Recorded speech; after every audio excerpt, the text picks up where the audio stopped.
Welcome back, dear listener. I hope this evening finds you comfortably tucked in, ready to unwind and let your mind drift into the captivating world of ancient history. Before we begin our tale, I'd love to know where in the world you're joining us from tonight. Perhaps you're nestled in a cosy flat in London, just as the city's hustle and bustle begins to quiet down. Or maybe you're savouring a lazy Sunday morning, sipping coffee at a sunlit kitchen table in Sydney. Wherever you may be, I'm honoured to be a part of your day. If you enjoy these relaxing journeys through the annals of history, be sure to subscribe so you never miss an episode. Tonight, we embark on a fascinating exploration of some of history's most notorious and enigmatic figures, the emperors of ancient Rome. At the height of its power, the Roman Empire stretched from the misty moors of Britain to the sun-baked sands of Egypt, encompassing a dazzling mosaic of cultures, languages, and peoples. At the center of it all stood the eternal city itself, Rome, a metropolis of marble, might, and magnificence. Here, at the pulsing heart of the empire, larger-than-life personalities fought, schemed, and struggled for ultimate power. The emperors who ruled Rome were no ordinary men. They were demigods, wielding absolute authority over millions of subjects. But behind the imperial facade, these were flesh and blood human beings, as flawed and fallible as any of us. Some were brilliant statesmen who expanded the bounds of empire. Others were mad tyrants, drunk on power and debauchery. But whether revered or reviled, the names of Rome's emperors have echoed through history, captivating the imaginations of generations. As we delve into the scandalous lives of the Caesars, we'll encounter tales of astonishing excess, devastating betrayals, and chilling brutality. But we'll also uncover surprising moments of tenderness, humor, and even redemption. The real stories behind these legendary rulers are often stranger than fiction, full of unexpected twists and turns that rival the most dramatic Hollywood epics. So make yourself comfortable, dear friend, and let me spin for you the remarkable saga of Rome's emperors. Close your eyes and let my words paint a vivid picture in your mind's eye, transporting you back to a time when the eternal city glittered at the center of the known world. Hear the clatter of chariot wheels on cobbled streets. Breathe in the spiced air of the markets. Feel the marble monuments beneath your fingertips. Our story begins with the very first emperor, Augustus, who rose from the ashes of civil war to usher in a golden age of peace and prosperity. Born Gaius Octavius, he was the great-nephew and adopted son of Julius Caesar. When Caesar was brutally assassinated, the 18-year-old Octavius found himself thrust into the cutthroat world of Roman politics. But the young man proved to be a master strategist, outmaneuvering his rivals to become the sole ruler of the Roman world. He was a man of many faces, a brilliant administrator who stabilized the empire's finances, a cunning politician who brokered alliances and neutralized enemies, and a generous patron of the arts who transformed Rome with grand public works. Augustus was careful to cloak his power in the trappings of republican tradition, never openly declaring himself a monarch. Instead, he styled himself first citizen, piously claiming to have restored the ancient liberties of Rome. But there was no disguising the fact that he held absolute authority, governing with a light yet firm hand. Under Augustus, the empire flourished, ushering in the famous Pax Romana, the Roman peace. It was an era of prosperity and cultural blossoming, as poets like Virgil and Horace sang the praises of the imperial regime. Everywhere one looked, monuments to Augustus's glory rose from the earth, temples, arches, aqueducts, proclaiming his godlike status. But even as he basked in the glow of success, shadows gathered at the edges of Augustus's golden reign. His personal life was marred by heartbreak and scandal, from the untimely deaths of his beloved heirs to the alleged adultery of his daughter Julia. And for all his talk of republican virtue, Augustus had forever transformed Rome, concentrating power in the hands of a single fallible man. As Augustus entered his twilight years, the question of succession loomed over the empire. With his chosen heirs dead and gone, the aging emperor was forced to turn to his stepson Tiberius, a dour and withdrawn man who inspired little affection in his subjects. When Augustus finally breathed his last in 14 AD, it was Tiberius who took up the imperial mantle, the first in a long line of emperors who would shape the destiny of Rome. But Tiberius, as we shall see, was a far cry from the genial and accomplished Augustus.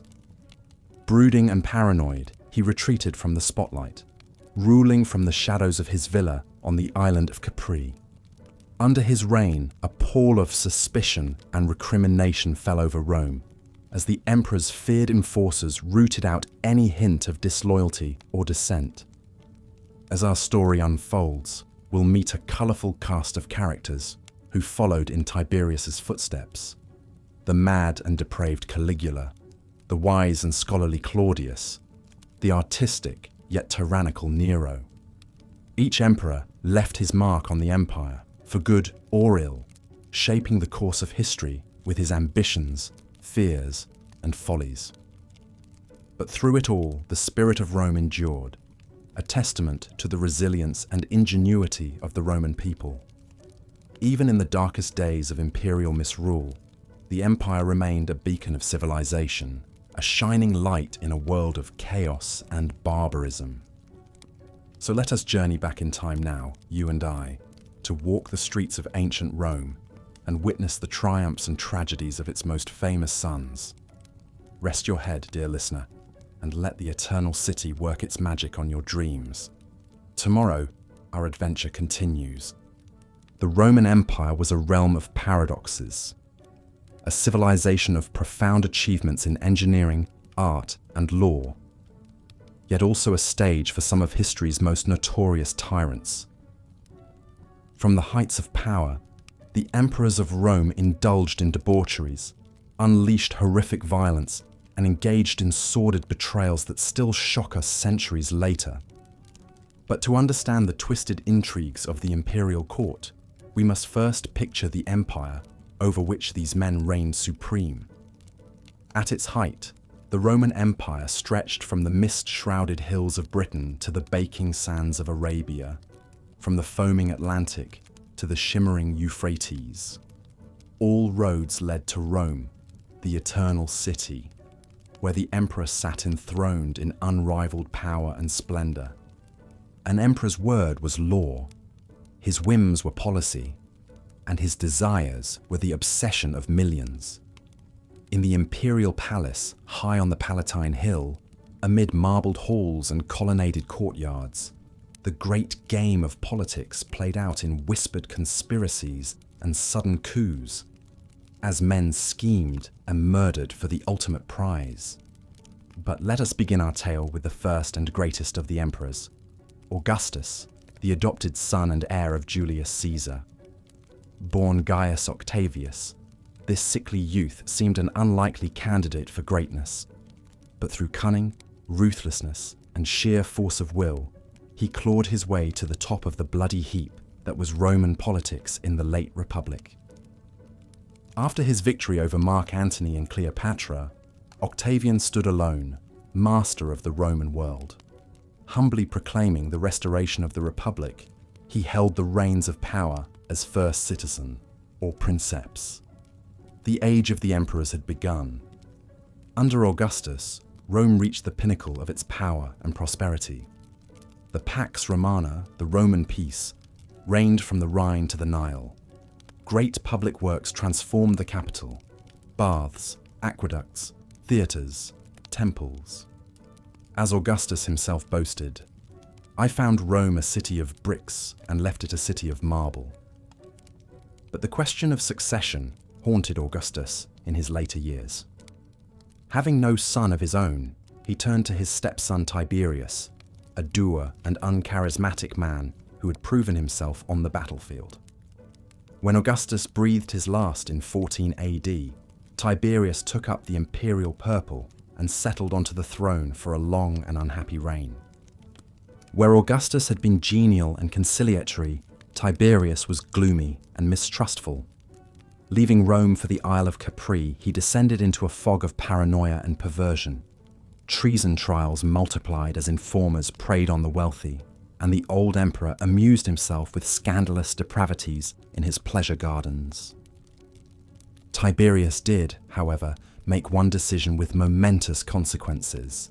He named as his heir a young man named Gaius, better known to history as Caligula.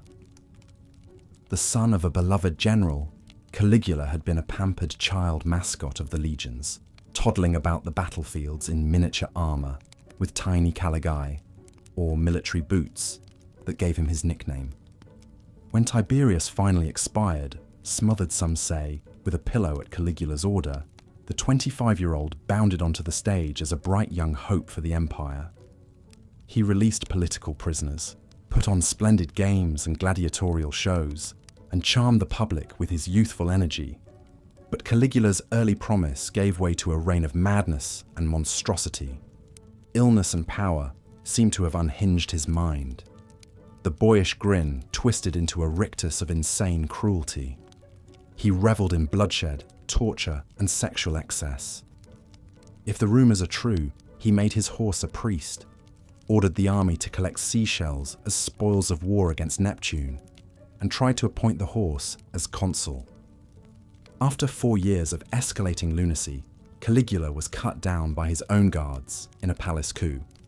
Chaos erupted as the Senate debated a return to the Republic, but the Praetorian Guard had other ideas. Searching the palace, they found a middle-aged man quivering behind a curtain. Claudius, the uncle of Caligula, a timid scholar who had played the fool to survive. The Praetorians hauled the bewildered Claudius before the troops and proclaimed him the new emperor. Whatever Claudius's shortcomings, he did not lack courage or determination. Overcoming his stutter and shambling gait, he set about asserting his authority and proving himself an able administrator. Claudius expanded the empire, launching the conquest of Britain and annexing new provinces. He poured money into public works, expanding the harbour at Ostia and constructing new aqueducts for Rome's ever-growing population. But for all his steadiness in governance, Claudius was less astute when it came to choosing wives. His third wife, Valeria Messalina, was a nymphomaniac of epic proportions. Her endless affairs and orgies were the scandal of Rome. Eventually, her excesses went too far when she publicly married one of her lovers in a mock ceremony. Even the cuckolded Claudius could not ignore this shocking insult. He ordered Messalina's execution and shortly thereafter made the most fateful decision of his reign. As his fourth wife, Claudius chose his niece Agrippina the Younger, a conniving beauty with immense ambitions, not for herself, but for her son from a previous marriage, Lucius Domitius Ahenobarbus, the future emperor Nero.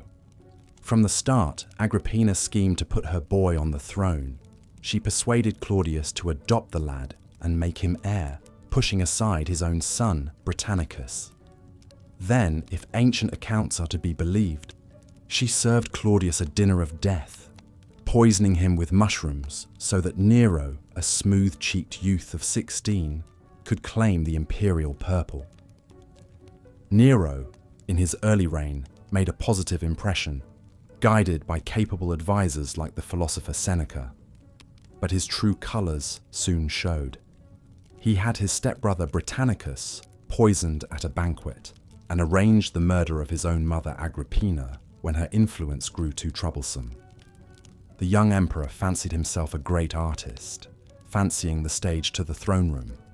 He ordered statues of himself erected, coins stamped with his likeness, and endless festivals where he could display his dubious talents as musician and charioteer.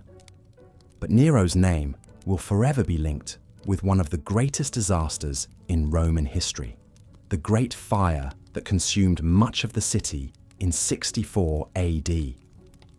As flames devoured the close-packed houses and shops, Nero, it was said, watched the inferno from a tower, singing of the fall of Troy. Rumours flew that Nero himself had started the blaze to clear land for his sprawling Golden House pleasure palace.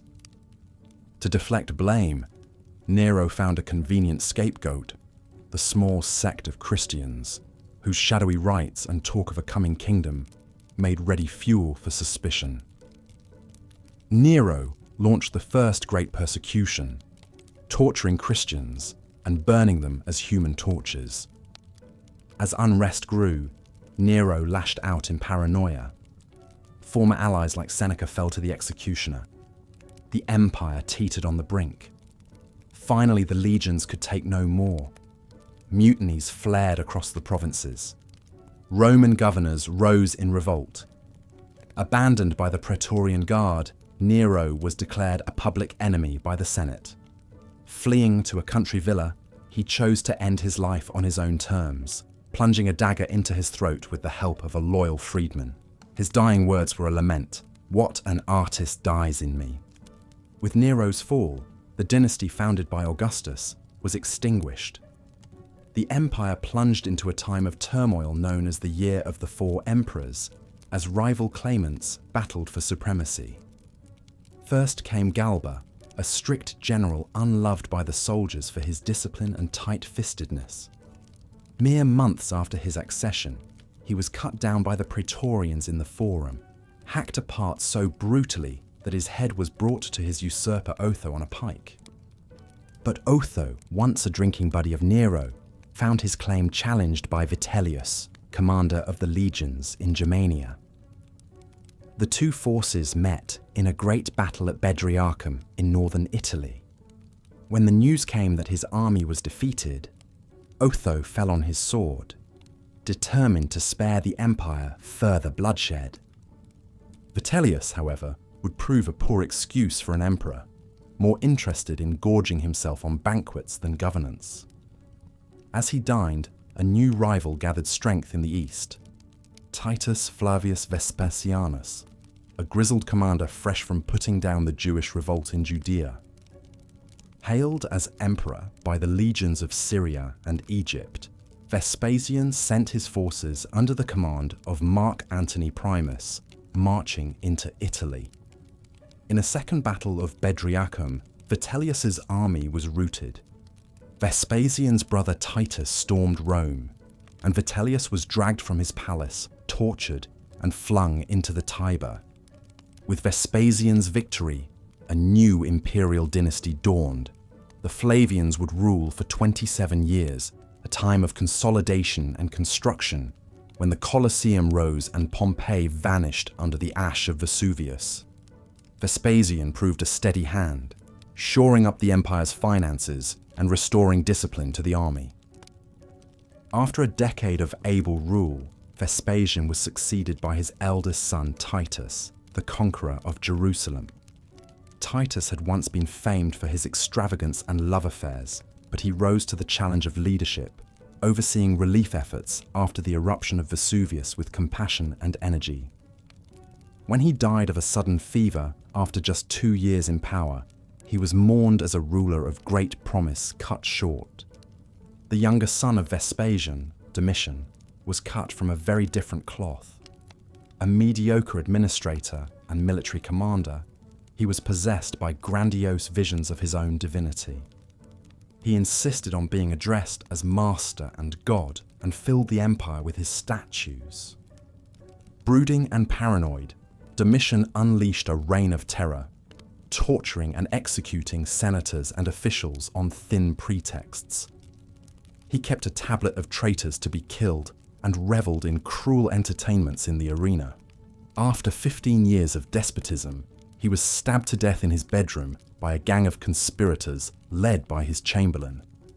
With Domitian's assassination in 96 AD, an era ended. The Senate quickly named as emperor a respected elderly statesman named Nerva.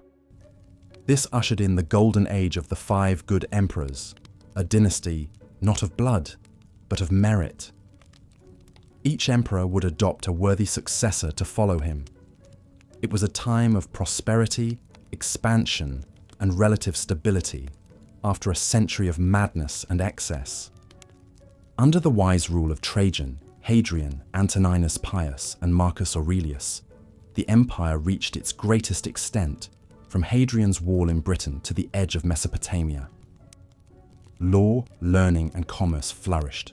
The Stoic philosophy of Marcus Aurelius, the last of the five, reflected the restrained imperial ideal.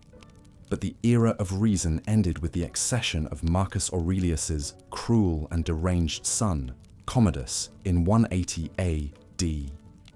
A muscle-bound megalomaniac, Commodus believed himself the reincarnation of Hercules. He fought in the arena as a gladiator and slaughtered exotic beasts before the roaring crowds.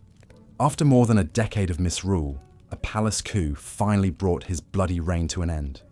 The cycle of chaos and civil war began anew, ushering in a time of crisis for the empire. In the turbulent 3rd century, more than 20 emperors would rise and fall, many meeting violent ends after only months in power. Among the most notorious was Elagabalus, a teenage priest of a Syrian sun god. Elagabalus scandalized Rome with his effeminate dress, orgiastic rituals, and outrageous sexual antics. He was eventually murdered by his own guards, his mutilated corpse dragged through the streets. The empire itself seemed on the verge of disintegration, beset by barbarian invasions, plague, economic collapse, and constant usurpations. The Emperor Valerian was even captured in battle by the Persian king Shapur I, an unprecedented humiliation.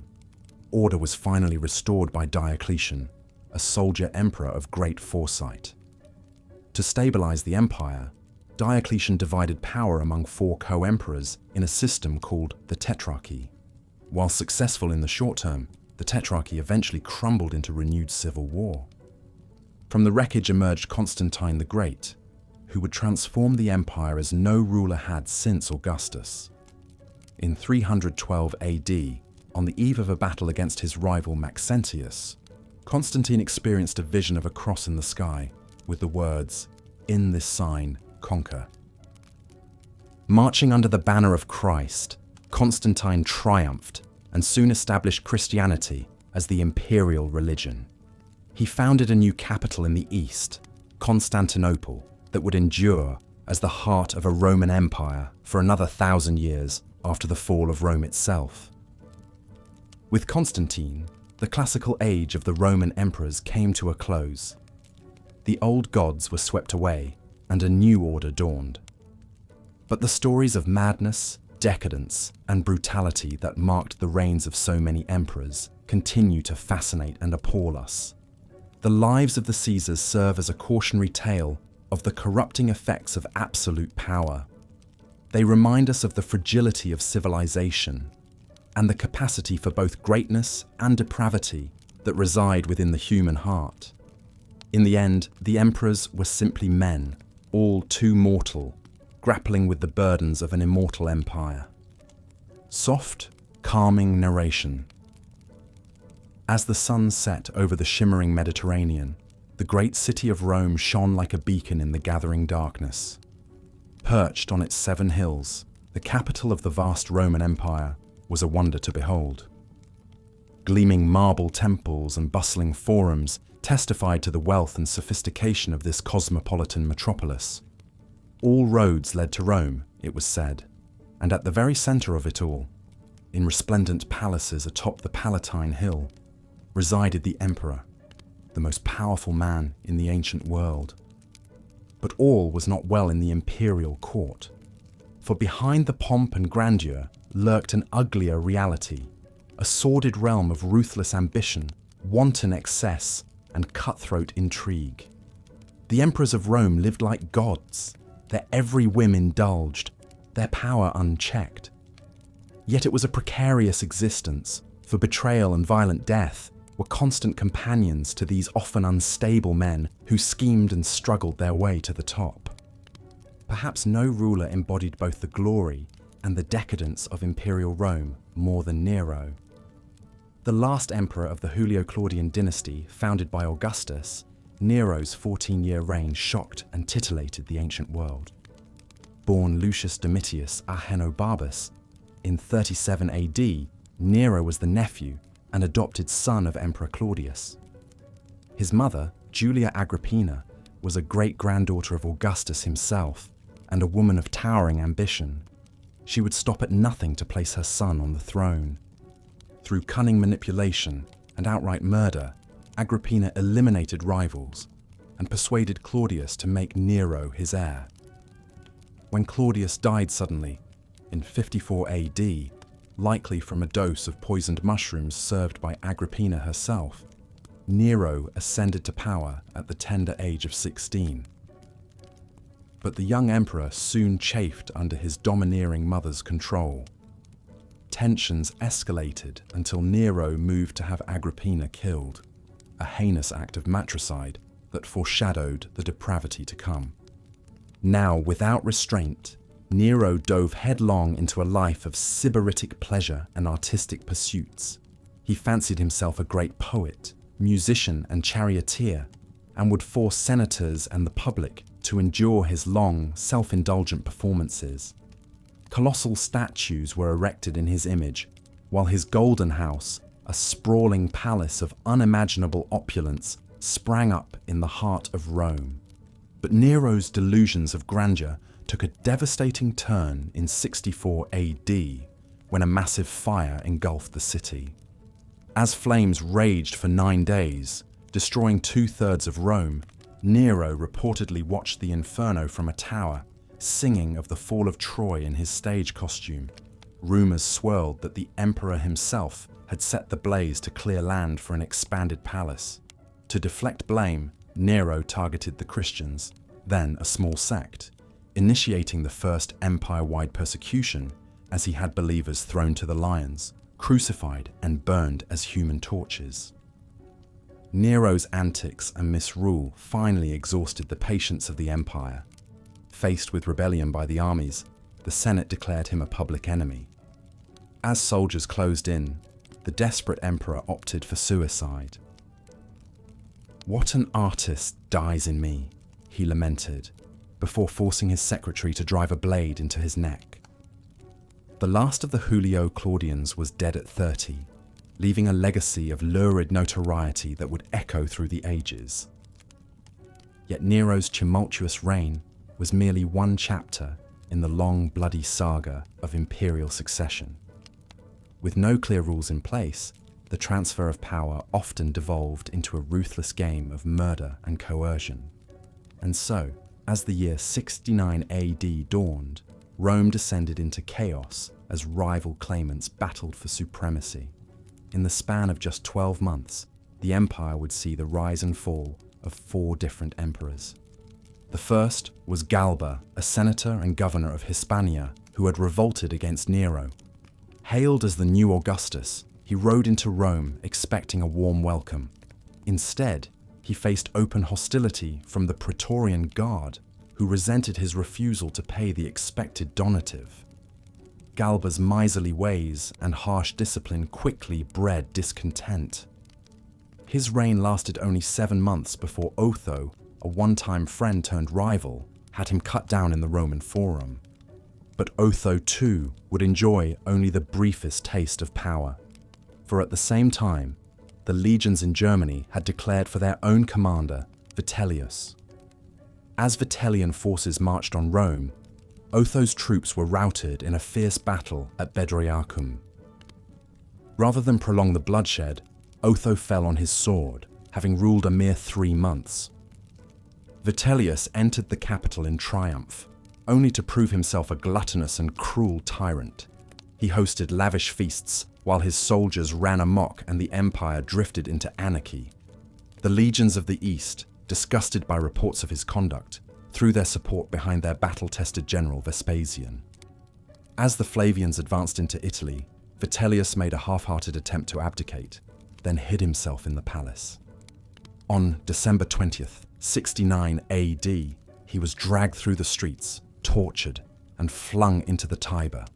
So ended the year of the 4 emperors, a turbulent spasm of violence and instability that exposed the deadly fault lines of a system built on military force and personal charisma rather than rule of law. The emergence of Vespasian would usher in a welcome period of competent governance and a new imperial dynasty. But the spectre of volatility and viciousness would forever haunt the halls of power in Rome. As night fell over the palace district, its marble facades bathed in moonlight, all seemed deceptively tranquil. Here at the pulsing heart of the empire, behind the high walls of the Domus Augustana, the emperor slept, alone with his dreams of glory, his fears of treachery. Little could he know which would prove the greater danger in the uncertain days ahead, the enemies without, or the demons within. As we delve further into the tumultuous history of the Roman emperors, we come to a period of particular instability known as the Year of the Four Emperors. In the wake of Nero's shocking demise, the empire was plunged into chaos as a rapid succession of would-be rulers vied for the throne. The first contender to stake his claim was Servius Sulpicius Galba, a grizzled old general and governor of Hispania. Hailed as emperor by his legions, Galba marched on Rome, only to quickly prove himself ill-suited for the role. Miserly and strict to a fault, he swiftly alienated the Praetorian Guard by reneging on promised bonuses. Discontent festered until the Praetorians took matters into their own hands, brutally assassinating Galba in the Roman Forum a mere 7 months after he took power. In Galba's place, the Praetorians elevated Marcus Salvius Otho, a longtime friend and confidant of Nero. But Otho's reign would prove even more fleeting than his predecessors. Far to the north, the legions in Germania had already thrown their support behind their own commander, Aulus Vitellius. As Vitellius marched his forces down the Italian peninsula, Otho rode out to meet him, only to be decisively defeated in battle. Rather than prolong the civil war, Otho fell on his own sword, his brief stint as emperor lasting just 3 months. Vitellius entered Rome triumphantly, hailed as emperor by the Senate, but he would have little time to savor his victory. In the eastern provinces, the seasoned general Titus Flavius Vespasianus had been declared emperor by his own legions. As Vespasian advanced westward, Vitellius found his support crumbling. The Danube legions turned against him, marching on Rome and crushing Vitellius' defenders in a fierce battle right in the city streets. Vitellius himself was captured, tortured, and put to death, his body unceremoniously dumped into the Tiber River. And so Vespasian, the fourth emperor to rule in this turbulent year, at last took firm control of the empire. The Flavian dynasty he founded would bring a much-needed measure of stability after the chaos of the previous months. But, as we shall see, even Vespasian and his sons were not immune to the intrigues and excesses that so often characterize the lives of the Roman emperors. Vespasian proved himself to be an able and efficient ruler, a welcome change from the indulgent debauchery of some of his predecessors. A man of relatively humble origins, he brought a no-nonsense practicality to the administration of the empire. He reformed the tax system, launched major building projects like the Colosseum, and successfully put down revolts in Judea and Gaul. But even the most competent of emperors could not escape the whims of fate and the machinations of those closest to them. In 79 AD, after a decade of steady rule, Vespasian fell ill and died, leaving the empire to his eldest son Titus. Though his reign was brief, cut short by a sudden fever, Titus had already made his mark as a military commander, culminating in his ruthless conquest of Jerusalem in 70 AD. It was Vespasian's younger son Domitian who would prove the most troubling of the Flavian emperors. Ruling for 15 years after the death of Titus, Domitian's reign began promisingly enough, but slowly descended into paranoia and megalomania. He insisted on being addressed as master and god, executed scores of senators for alleged treason, and even had his own cousin put to death on flimsy charges. Domitian's excesses finally caught up with him in 96 AD, when he was assassinated in a palace coup. The once respected Flavian dynasty ended in disgrace, a grim reminder of how quickly power could corrupt even the most promising of rulers. But from the ashes of Domitian's downfall, a new era dawned for the empire. The so-called Five Good Emperors would preside over a period of relative peace, prosperity, and imperial expansion. It began with the brief reign of the elderly Senator Nerva, hastily installed by the conspirators who had removed Domitian. To shore up his shaky position, Nerva made a canny political move, adopting the popular General Trajan as his heir. When Nerva died after just 16 months on the throne, Trajan was ready to assume the purple, ushering in an era of military victories and territorial gains that would see the empire reach its greatest extent. Trajan's conquests in Dacia and Parthia filled Rome's coffers with plundered gold and its squares with triumphal monuments, including the iconic Trajan's Column. But he wasn't just a warrior emperor. Trajan was known for his fairness, his moderation, and his respect for the Senate, qualities that made him immensely popular with the people. When Trajan died in 117 AD, he was peacefully succeeded by his own chosen heir, Hadrian. A very different sort of ruler than the militaristic Trajan, Hadrian was a cultured, well-travelled intellectual with a passion for art, architecture, and Greek philosophy. His reign was marked more by diplomacy and consolidation than conquest, as he pulled back from some of Trajan's more overextended frontiers. Hadrian is perhaps best remembered today for the sprawling villa complex he built for himself at Tivoli and for the mighty wall he constructed across Britain to mark the empire's northern limit. But he was also a complex, often melancholic figure, haunted by the death of his young lover, Antinous, whom he mourned extravagantly and even had deified. The reigns of Hadrian's successors, Antoninus Pius and Marcus Aurelius, were largely a continuation of his policies, a time of relative tranquility that the historian Edward Gibbon would later dub the happiest era in human history. Antoninus ruled peacefully for over 2 decades, avoiding major wars and focusing on sound administration. Marcus Aurelius, the philosopher-emperor, faced greater challenges in the form of invasions, plagues, and family strife, but met them with the stoic resolve espoused in his famous Meditations. Yet even in this golden age of imperial rule, the old spectre of succession reared its head. For in a decision that would have fateful consequences, Marcus Aurelius chose to break with recent tradition and name his own son, Commodus, as his heir. It was a choice that would plunge the empire back into chaos and set the stage for a new era of tumult. Commodus, it soon became clear, was cut from a very different cloth than his wise and restrained father. Vain, impulsive, and with a cruel streak a mile wide, he quickly set about undoing much of Marcus Aurelius's good work. He executed scores of leading senators, often on the flimsiest of pretexts, and confiscated their wealth to fund his extravagant lifestyle. But Commodus's greatest obsession was with the gladiatorial arena.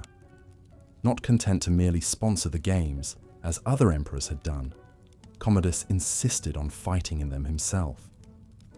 He would slaughter exotic animals by the dozen and square off against overmatched opponents, basking in the adulation of the plebeian mob.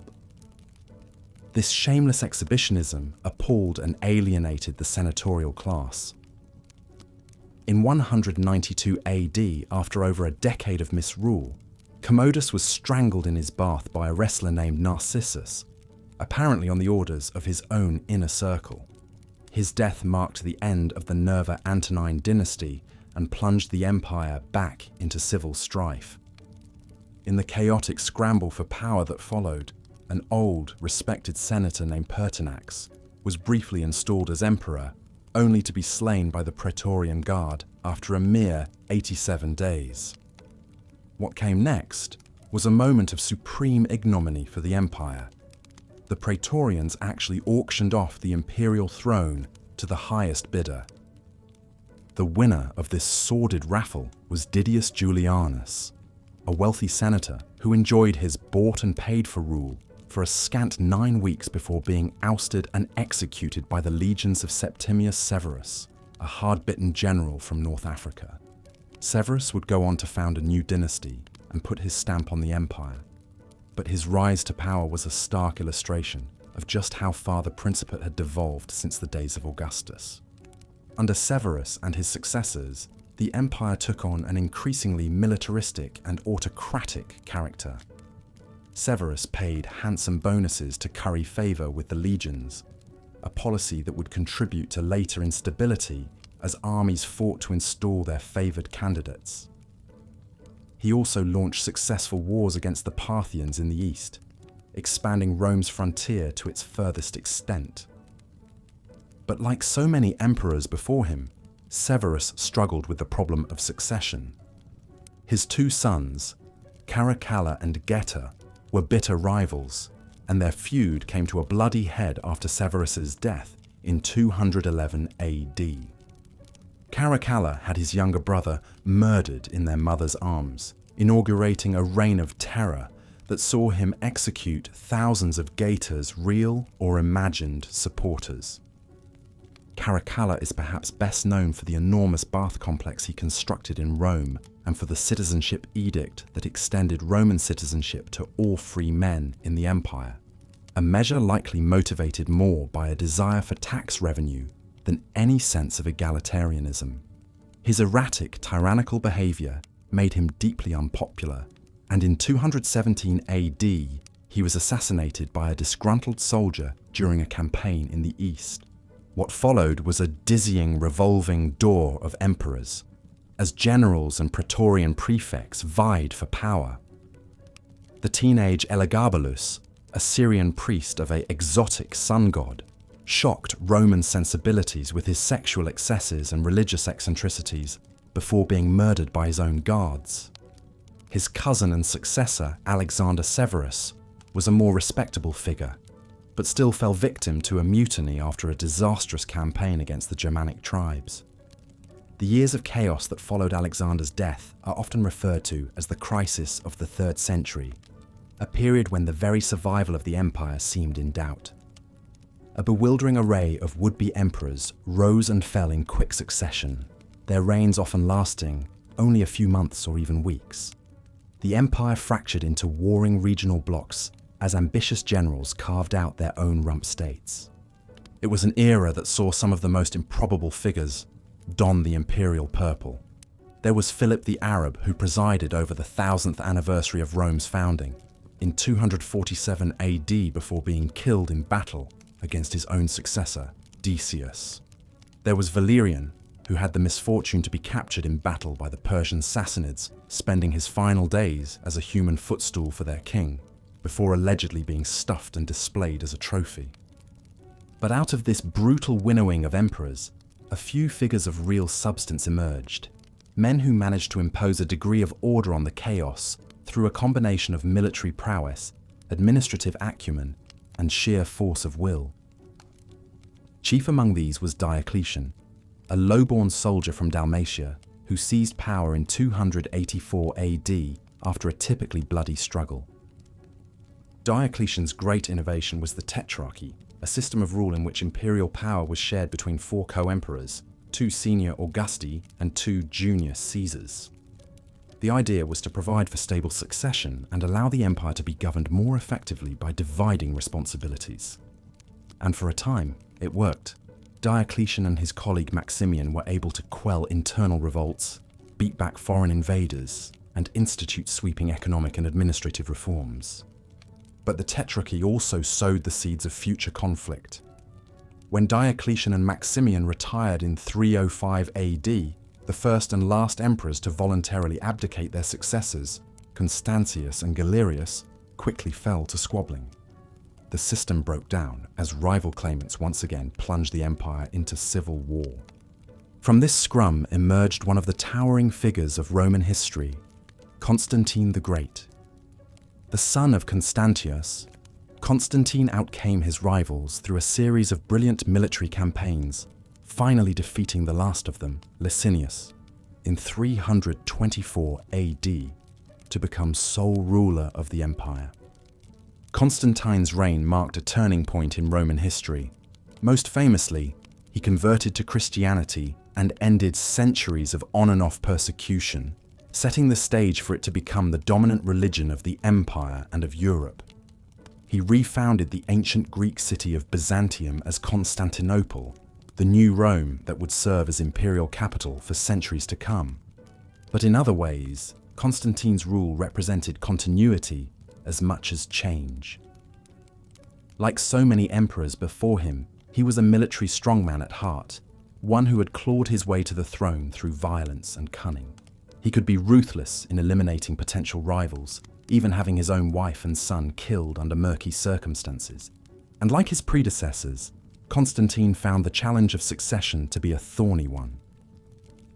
Upon his death in 337 AD, the empire was once again divided between his surviving sons, setting the stage for renewed power struggles. The cycle that had played out so many times before, of brief stability followed by conflict and upheaval, looked set to repeat itself. Yet as we reflect on the long and turbulent history of the Roman emperors, it's important to remember that for all their flaws and foibles, for all the debauchery, violence, and betrayal that so often characterize their reigns, these men held together one of the greatest and most enduring empires the world has ever seen. Through external invasions and internal strife, through plagues and famines and civil wars, Rome endured for centuries under their rule. And their stories continue to captivate us to this day, to serve as both cautionary tales and objects of fascination. There is something profoundly human in the rise and fall of the emperors, in their outsized personalities and their often ignominious ends. They remind us of the corrupting nature of absolute power, of the way that even the most promising of leaders can be undone by their own hubris and excesses. But they also speak to the resilience of the human spirit, to the way that even in the darkest of times, there are those who rise to the occasion, who shoulder the immense burden of leadership and strive, however imperfectly, to leave their mark on history. The Roman emperors, for all their flaws, were undeniably men who shaped the course of human events, whose legacies echo down to us through the millennia. And so, as we drift off to sleep, let us ponder these distant, half-mythical figures, these men who bestrode the narrow world like colossuses. Let us marvel at their triumphs and mourn their tragedies, and let us never forget the lessons they can teach us about the perils and possibilities of power. For in the end, the story of the Roman emperors is in many ways the story of humanity itself, in all its grandeur and folly. As the sun set over the 7 hills of Rome, a hush fell over the bustling metropolis that was the beating heart of an empire. In the opulent palaces perched high above the city, the emperors retired to their chambers after another day of wielding absolute power over millions of subjects, stretching from the misty highlands of Britain to the sun-baked sands of Arabia.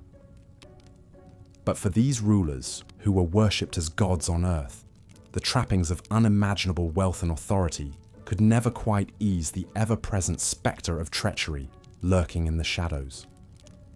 For to be a Roman emperor was to live each day poised precariously on the edge of a glittering sword. Anointed by the army, ratified by the Senate, an emperor reigned supreme as the master of the known world. Yet his grasp on power remained always tenuous, forever vulnerable to the caprices of fickle legions, scheming courtiers, and even his own flesh and blood.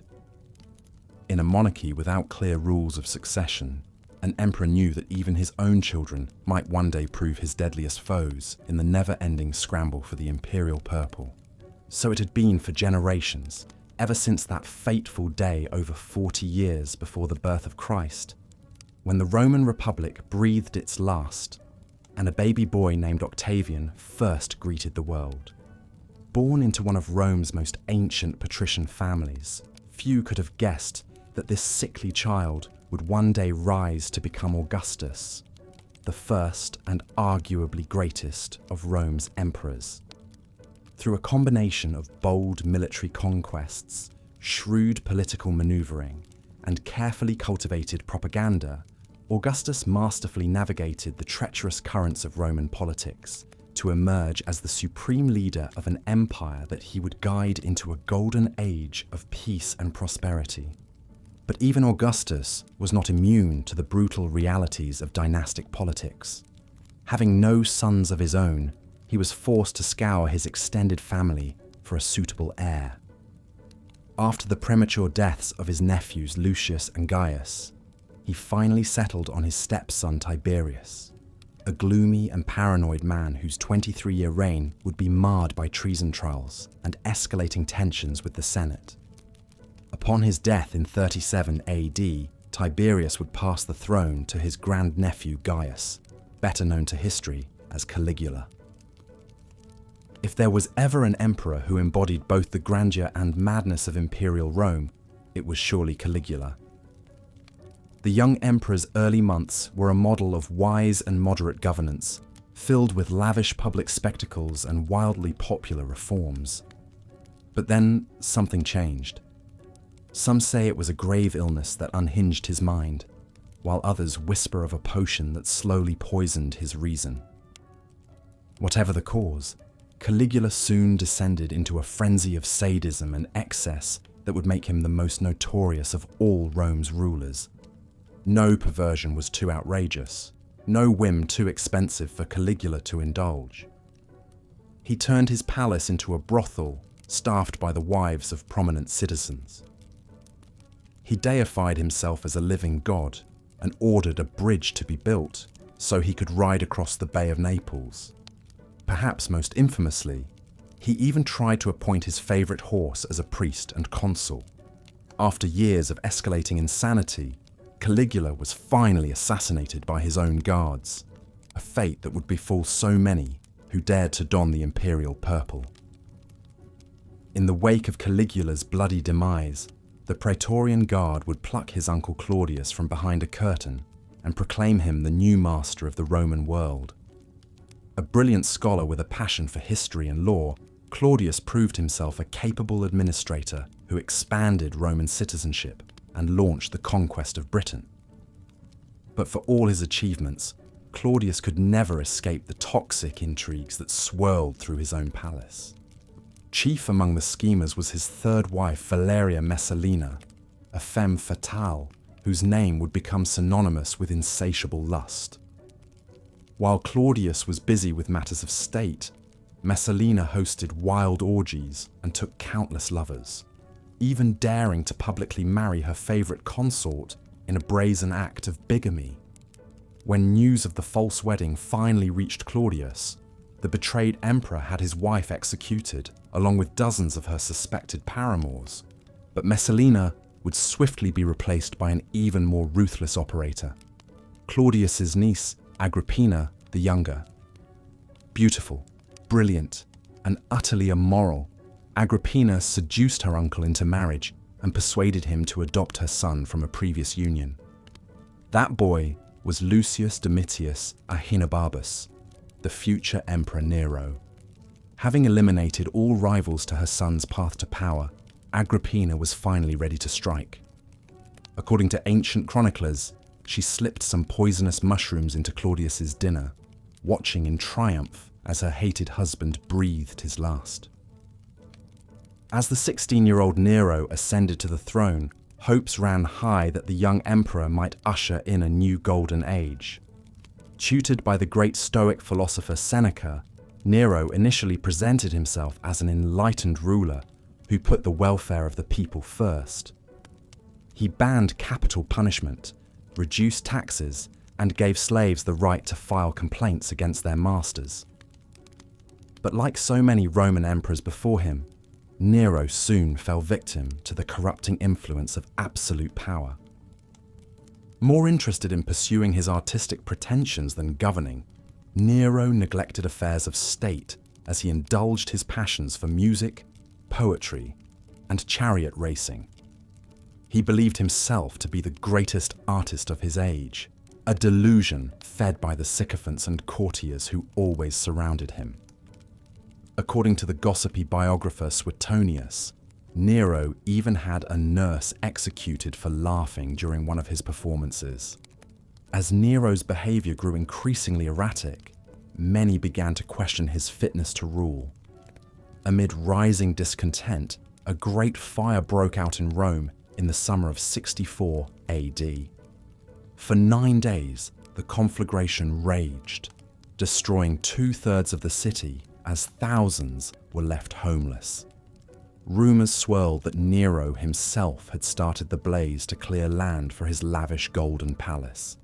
Some even claimed that the emperor had merrily fiddled while his capital burned.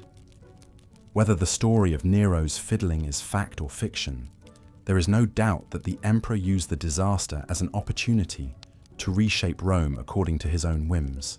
He erected a colossal 100-foot statue of himself, the Colossus of Nero, at the entrance to his sprawling palace complex. To pay for his extravagances, he imposed new taxes and seized property from wealthy nobles. As opposition to his rule mounted, Nero lashed out with increasing brutality. He had his first wife killed and his mother Agrippina stabbed to death.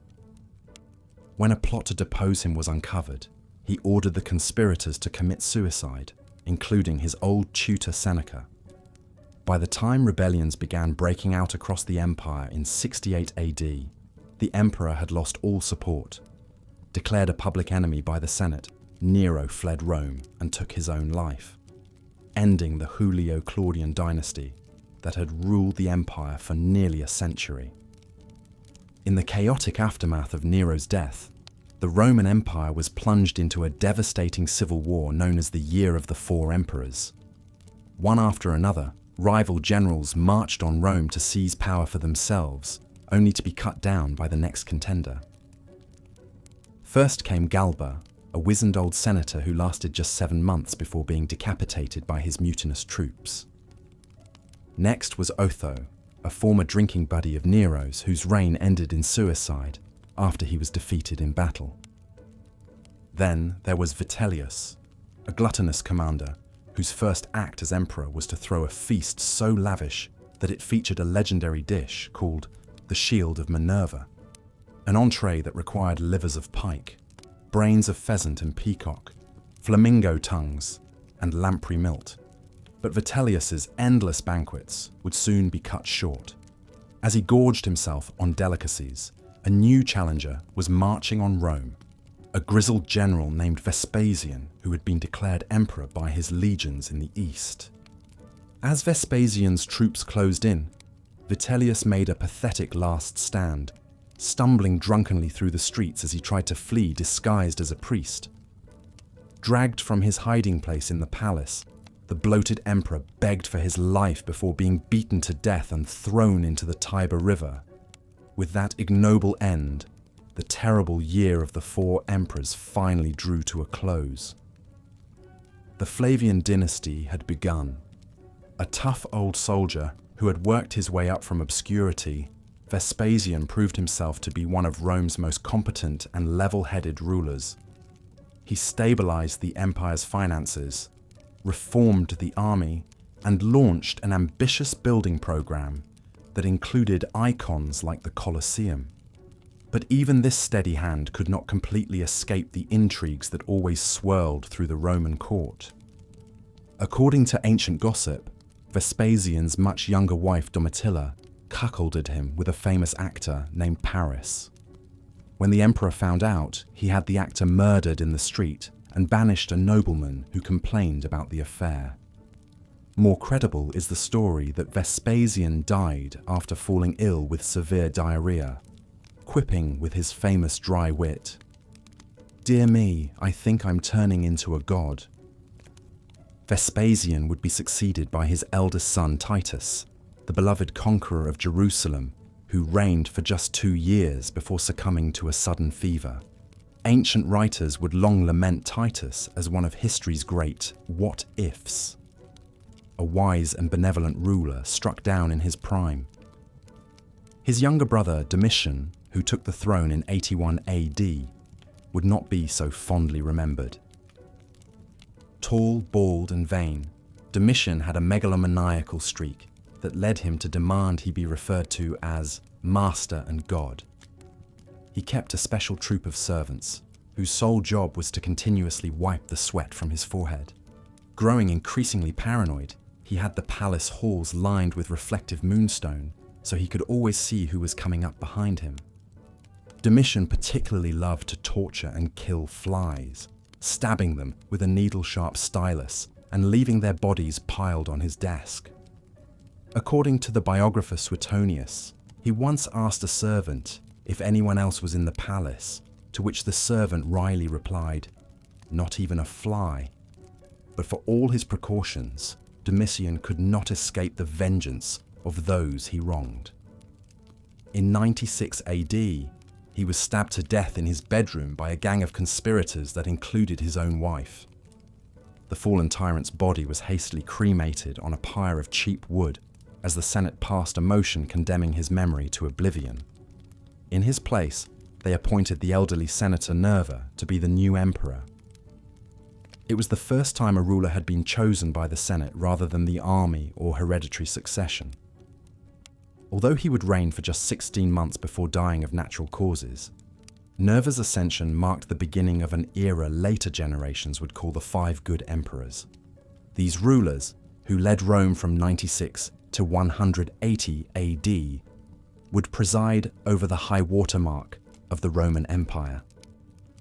Trajan, the daring general who pushed the imperial borders to their greatest extent. Hadrian, the inveterate traveller who personally inspected nearly every province. Antoninus Pius, the serene administrator who governed with a light yet steady hand. And finally, Marcus Aurelius, the philosopher king whose stoic meditations remain revered as a timeless work of wisdom. That golden age would come to an abrupt and ignoble end with Marcus Aurelius's son, Commodus. A muscle-bound brute with a passion for gladiatorial combat, Commodus fancied himself the reincarnation of Hercules. He fought hundreds of times in the arena, most often against amputees and wounded soldiers who were armed with nothing but sponges. Like so many mad emperors before him, Commodus lived in constant fear of plots and intrigues. His paranoia was so great that he once burned a hapless servant alive for making his bath too cold. But no amount of bloodshed could protect him forever. On New Year's Eve, 192 AD, the Praetorian prefect Quintus Aemilius Laetus hatched a plan to save Rome from the unhinged emperor's increasing depravities. Together with Commodus's favourite concubine, a wrestler named Narcissus was recruited to strangle the emperor in his bath. As Commodus thrashed beneath the water, Narcissus wrapped his powerful forearm around the emperor's neck and squeezed until he felt the life drain out of him. With a final spasm, the emperor, who had styled himself as an invincible demigod, slipped away into ignominious death. The murder of Commodus would usher in another turbulent period of civil war and upheaval. His successor Pertinax, an upright senator in the mould of Nerva, would be butchered by his own guards after just 86 days. What followed was a dizzying parade of short-lived soldier emperors, each one rising from the ranks of the military, only to be cut down by the next ambitious general. There was Septimius Severus, the canny North African commander who seized power after a bloody civil war. Caracalla, the brooding megalomaniac who murdered his own brother. Elagabalus, the decadent teenage priest who held depraved orgies in the palace.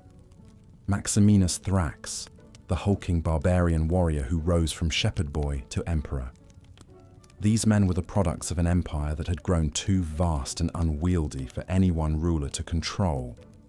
As the frontiers buckled under barbarian invasions and the economy languished, the 3rd century AD saw no less than 20 emperors meet a violent end. The Roman Empire itself nearly collapsed under the weight of so much chaos and instability. Order would only be restored under the reign of Diocletian, a brilliant general who took drastic steps to stabilize the empire when he came to power in 284 AD. Diocletian divided the empire into eastern and western halves, each one governed by its own co-emperor. This system, known as the Tetrarchy, helped to distribute the burdens of ruling such a vast domain. Diocletian also worked to separate the imperial office from the person of the emperor, establishing a formal court ceremony and bureaucracy that would endure long after he was gone. But there was one young man who refused to be bound by Diocletian's new order. His name was Constantine, and he dreamed of ruling the Roman Empire alone. The son of one of Diocletian's co-emperors, Constantine made his bid for power after his father's death in 306 AD. In a series of brilliant military campaigns, he systematically eliminated his rivals one by one until he stood alone as the sole ruler of Rome. Constantine's reign would mark a turning point in Roman history. In 313 AD, he issued the Edict of Milan, which granted official toleration to Christianity after centuries of persecution. He would go on to embrace the faith himself, becoming the first Christian emperor and forever changing the course of Western civilization. Constantine also founded a new capital city in the east, a glittering metropolis on the Bosporus that would bear his name, Constantinople. As we look back on the long line of emperors who ruled the Roman Empire, we can't help but be struck by the recurring themes of their turbulent lives. The unimaginable power they wielded, and the constant danger they faced from those who would take it away. The shocking acts of cruelty and debauchery they inflicted on their subjects, and the violent ends so many of them met. It's a legacy that continues to captivate us thousands of years later, inviting us to ponder the dark side of human nature that lies within us all. And yet, for all their flaws and excesses, it would be a mistake to dismiss the Roman emperors as mere monsters or tyrants. Among their ranks were also brilliant leaders who expanded the boundaries of human knowledge and achievement. Master builders like Hadrian, fearless conquerors like Trajan, profound thinkers like Marcus Aurelius. Through their triumphs and tragedies, they left an indelible mark on the world that endures to this day. As the moon rises high over the ruined grandeur of the Roman Forum, we can almost imagine their ghosts still walking among the crumbling columns and marble statues, whispering to us from across the ages, daring us to unravel the mysteries that will forever swirl around the lives of the extraordinary men who once held the fate of civilization in their hands. The emperors who ruled the Roman world for an astonishing 500 years, and whose deeds will be remembered for all time. The sprawling expanse of the Roman Empire was a patchwork of peoples and places, knitted together by roads and ruled by one man, the emperor. These men held the fate of millions in their hands, shaping the course of history with their whims and vices. Some, like Titus, are remembered for their generosity and public works.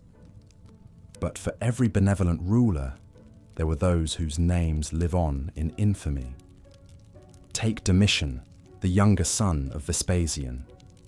While his father and brother were known for their military prowess and building projects, Domitian's reign was characterized by cruelty, paranoia, and megalomania. It is said he would spend hours alone, brooding and catching flies only to stab them with a needle. He insisted on being addressed as master and god. Any hint of disloyalty, real or imagined, could spell a death sentence. Senators in particular had reason to fear Domitian's mercurial temper. He revived the practice of treason trials, using them to purge his enemies and confiscate their wealth. Even at his own dinner parties, the emperor could not resist reminding his guests of his power over life and death. According to the historian Suetonius, Domitian once invited a group of terrified senators to a banquet where everything, the decor, the servants, the food, was black, evoking a funeral feast. At each place, setting was a gravestone with the guest's name. After a night of mortal dread, they were relieved to be sent home alive. only to find that the tombstones were made of silver, which Domitian gifted to them as a twisted party favour. But Domitian's reign of terror could not last forever. In 96 AD, after a 15-year reign, he was assassinated in a palace conspiracy, stabbed by a servant as he reached for a knife concealed under his pillow, in a chamber where the walls were lined with reflective moonstone, so no one could sneak up on him. It was a fitting end for a tyrant plagued by mistrust. And so, the cycle continued, a parade of larger-than-life figures, leaving their mark on an empire that spanned continents and centuries. After Domitian came a series of rulers known to history as the Five Good Emperors: Nerva, Trajan, Hadrian, Antoninus Pius, and Marcus Aurelius. Chosen by merit rather than birth, they presided over an era of relative peace and prosperity from 96 AD to 180 AD. Nerva's reign was brief but crucial. Appointed by the Senate after Domitian's assassination, this elderly statesman worked to undo the abuses of his predecessor and restore a spirit of cooperation between the emperor and the senatorial class. To ensure a peaceful succession, Nerva adopted the respected general Trajan as his heir. When Nerva died, after just 16 months in power, Trajan ascended to the purple with widespread support. Trajan is remembered as a soldier emperor who expanded the empire to its greatest territorial extent. His conquests brought vast riches back to Rome, funding an ambitious building program that reshaped the city. Trajan's Column, a triumphal monument decorated with scenes from his military campaigns, still stands today, a testament to his glory and the Roman genius for engineering. But Trajan was more than a conqueror. He was known for his fairness, his respect for the Senate, and his generosity to the poor. Under his rule, Rome flourished both militarily and culturally. Trajan's legacy was one of prosperity and stability, a golden age for the empire. When Trajan died in 117 AD, his adopted son and chosen successor Hadrian took the throne. Hadrian too was a military man, but his interests ranged far beyond the battlefield. He was a poet, a philosopher, an architect, and a world traveller. Over the course of his 21-year reign, Hadrian spent more than half his time outside Italy, visiting almost every province of the empire. Unlike the conquering Trajan, Hadrian focused on consolidating and defending Rome's vast territory.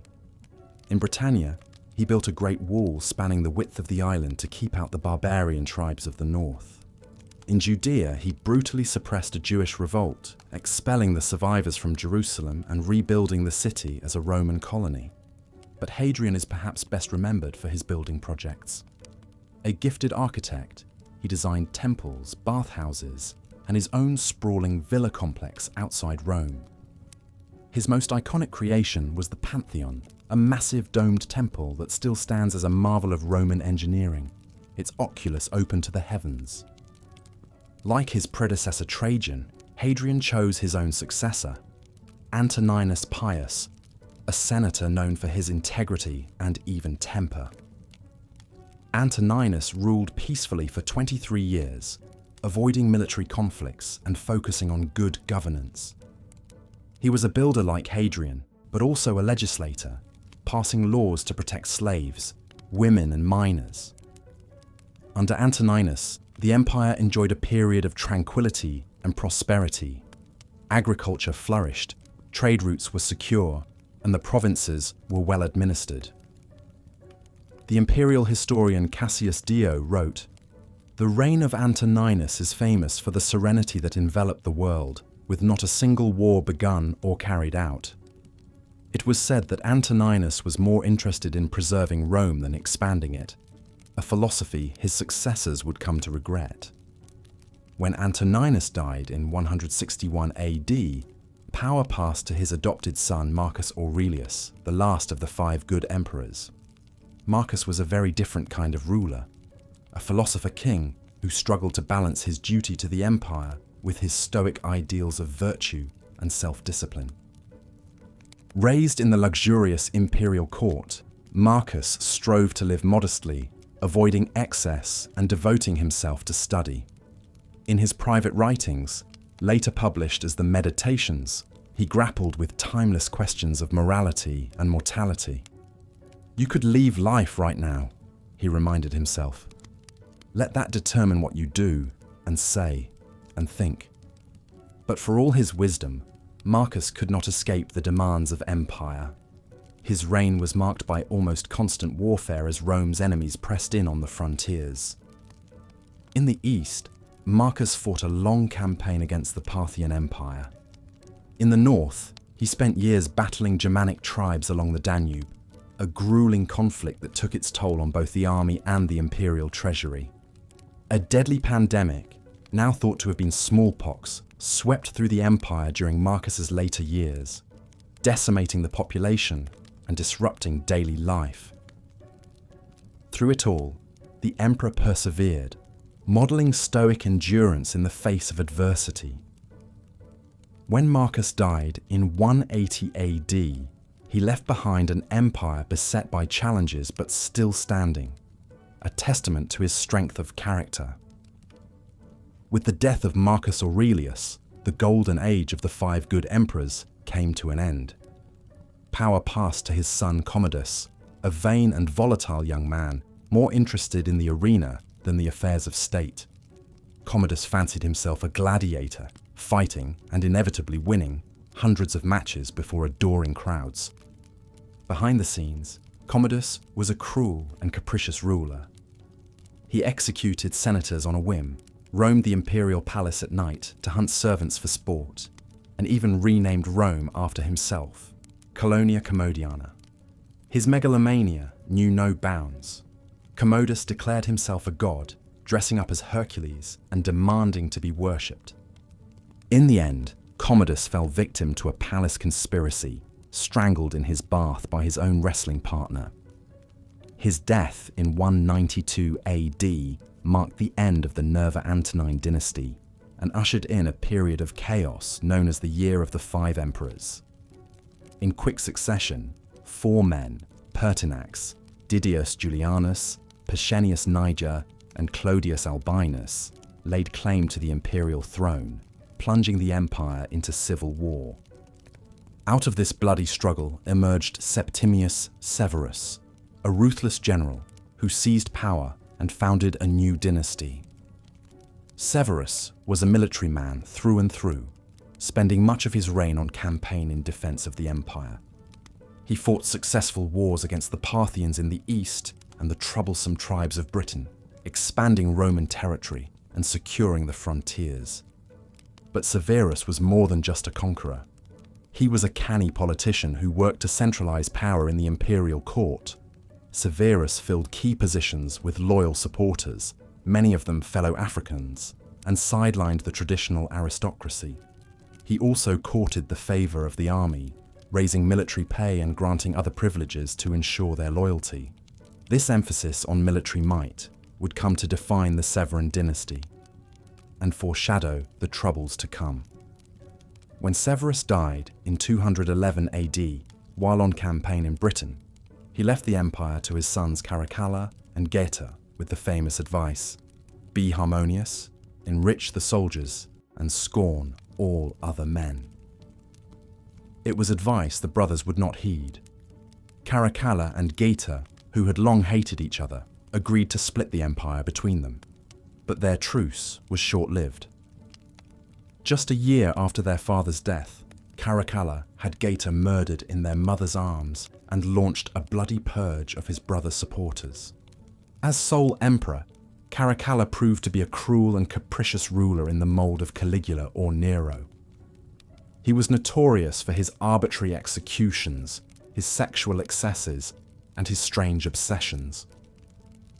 Caracalla was fixated on Alexander the Great, styling himself as a new world conqueror, but his military campaigns were largely unsuccessful, draining the imperial treasury. To fund his extravagances, Caracalla raised taxes and debased the currency. He also extended Roman citizenship to all free men in the empire, a move that had more to do with expanding the tax base than any sense of egalitarianism. In the end, Caracalla's excesses caught up with him. In 217 AD, he was assassinated by a soldier while relieving himself at the side of the road, an ignominious end for a grandiose emperor. And so the cycle continued, a parade of larger-than-life figures leaving their mark on an empire that spanned continents and centuries. Some, like Elagabalus, are remembered for their shocking excesses. The teenage priest emperor who scandalized Rome with his exotic Eastern rites and sexual proclivities. Others, like Diocletian, are known for their reforms, dividing the empire and establishing the tetrarchy in a bid to stabilize a teetering colossus. And still others, like Constantine, changed the course of history, adopting Christianity and founding a new capital in the East. Through it all, the themes of power, ambition, and mortality loom large. The lives of the Roman emperors are a reminder of the fleeting nature of glory, the corrupting influence of absolute power, and the enduring fascination we have with those who shaped the ancient world. Their stories continue to captivate us, centuries after the fall of the empire they ruled. We now turn our gaze to one of the most extraordinary eras in the history of the Roman Empire, the reign of Commodus and the Severan dynasty. It was a time of larger-than-life characters, breathtaking extravagance, and shocking brutality. The imperial palace became a hothouse of intrigue, where power was violently seized and jealously guarded. Emperors indulged their whims and vices to the fullest, leaving ordinary Romans to marvel at their antics.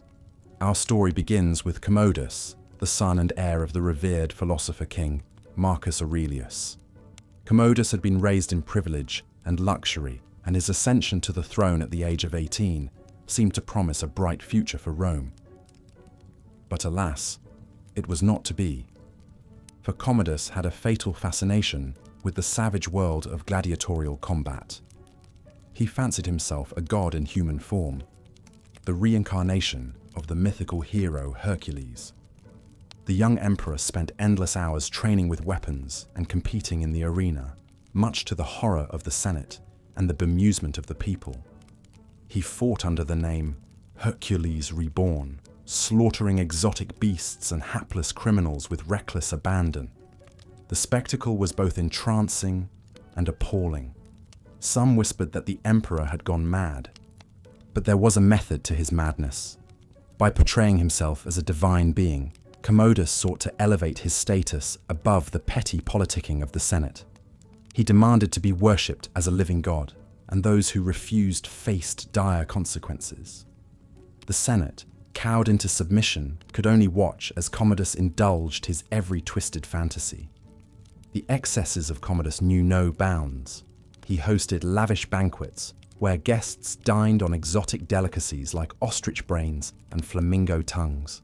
He filled his private chambers with gold and silver statues of himself in heroic poses. He even renamed Rome after himself, declaring it the colony of Commodus. The treasury was drained dry to pay for his extravagances, and the empire teetered on the brink of bankruptcy. But perhaps most disturbing of all were the depths of Commodus's cruelty. He took great pleasure in personally executing criminals in brutal and imaginative ways. He once had a hapless citizen thrown into the arena to be devoured by wild beasts for the crime of yawning during one of his speeches.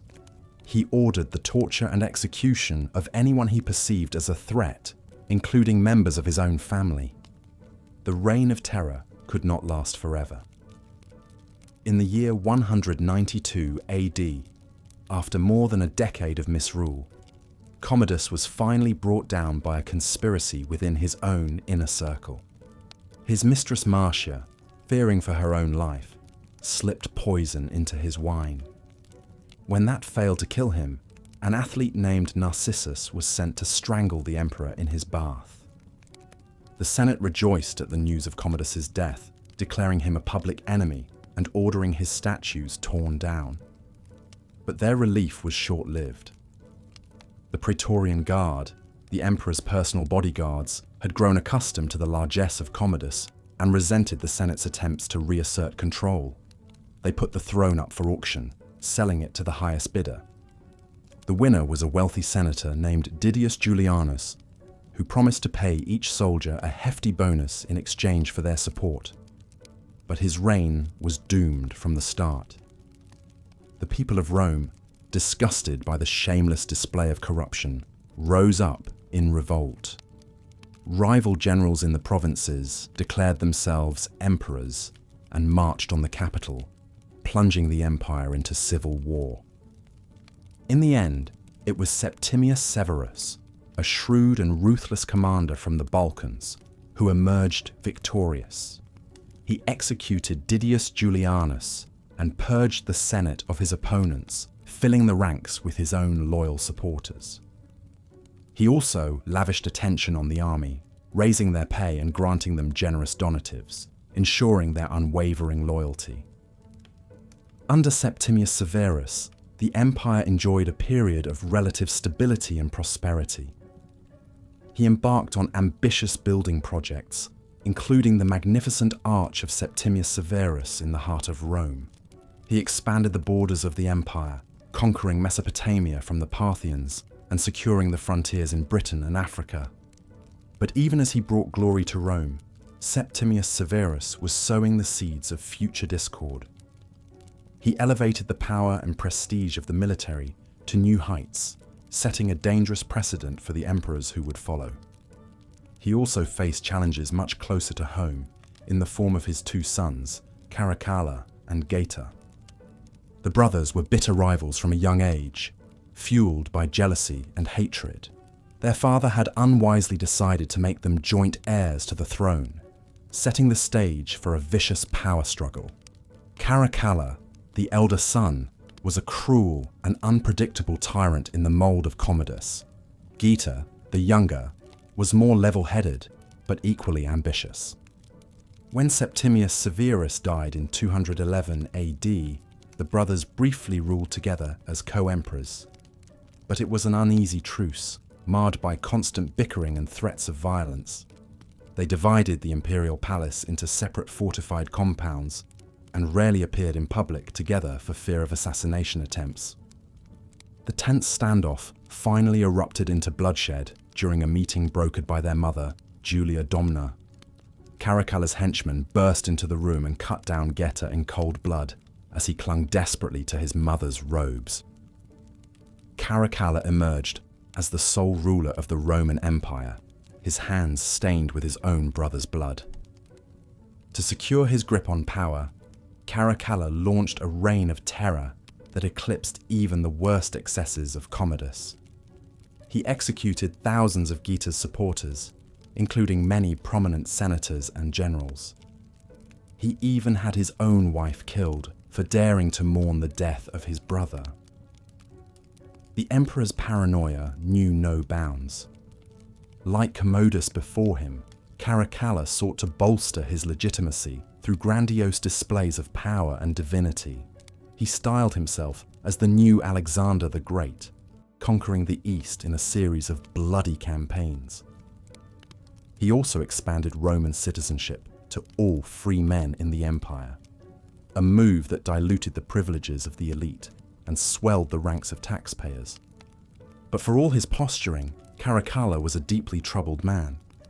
He was plagued by nightmares and visions of his murdered brother, and he became increasingly erratic and unpredictable. In 217 AD, while traveling in the East, he was assassinated by a disgruntled soldier during a roadside bathroom break. The empire breathed a collective sigh of relief. The death of Caracalla ushered in a period of chaos and instability known as the Crisis of the 3rd Century. Over the next 50 years, more than 20 emperors would rise and fall in quick succession, most meeting violent ends at the hands of their own soldiers. The empire was beset by foreign invasions, economic collapse, and social upheaval on a scale not seen since the fall of the Republic.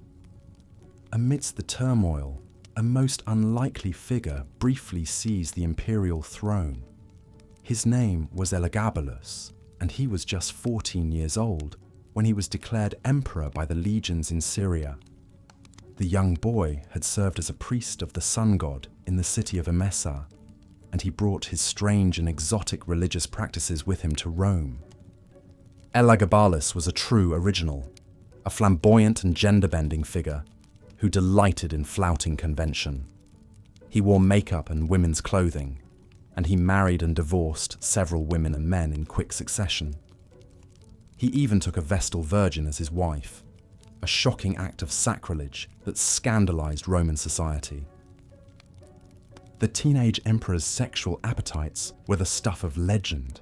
He was said to have hosted elaborate orgies in the imperial palace, where he would select his partners based on the size of their genitals. He also had a penchant for lavish banquets, where he would serve rare delicacies like camel's heels and flamingo brains.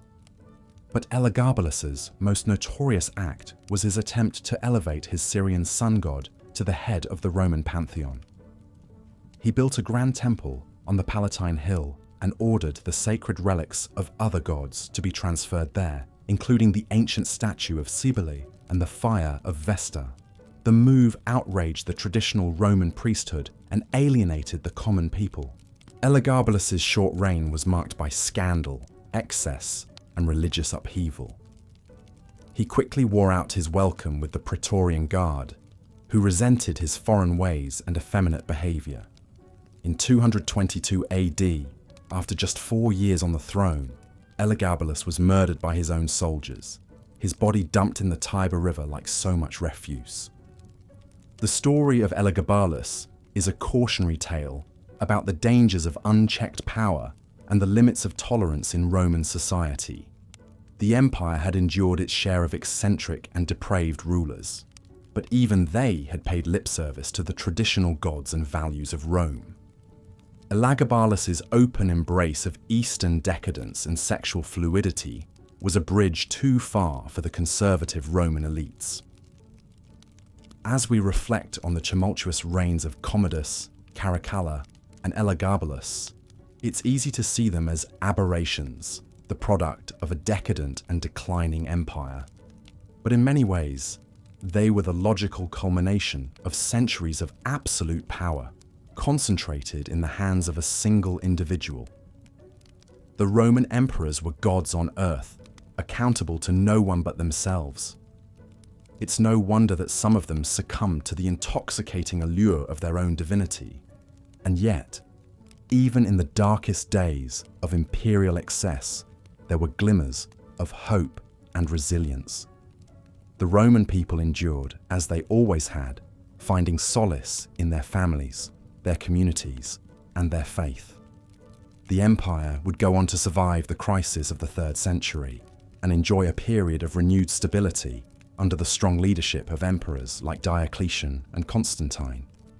But that is a story for another day. For now, we bid farewell to the mad, bad, and dangerous emperors of Rome, secure in the knowledge that their stories will continue to fascinate and appall us for generations to come. Like the empire they ruled, their legacy is complex and enduring, a testament to the heights of human achievement and the depths of human depravity. And so we sleep, with visions of ancient grandeur and decadence dancing in our heads, grateful for the stable and peaceful lives we lead today. As we've seen, the lives of the Roman emperors were filled with enough scandal, violence, and intrigue to put even the most dramatic modern soap operas to shame. But if you thought the antics of Caligula, Nero, and Commodus represented the heights of imperial notoriety, strap in, we're just getting started. After Commodus was assassinated in 192 AD, the empire descended into a chaotic free-for-all known as the Year of the Five Emperors. In the span of just a few short months, a dizzying succession of rulers seized the purple, only to be cut down by the next ambitious general with an army at his back. First up was Pertinax, a respected senator and city prefect, but his attempts at reform didn't sit well with the pampered Praetorian Guard, and after just 86 days, Pertinax was butchered in his palace by a contingent of disgruntled guardsmen. In a scandalous turn of events, the Praetorians then auctioned off the imperial throne to the highest bidder. A wealthy senator named Didius Julianus won the dubious prize for the princely sum of 25,000 sesterces per man. But his reign would prove to be short-lived.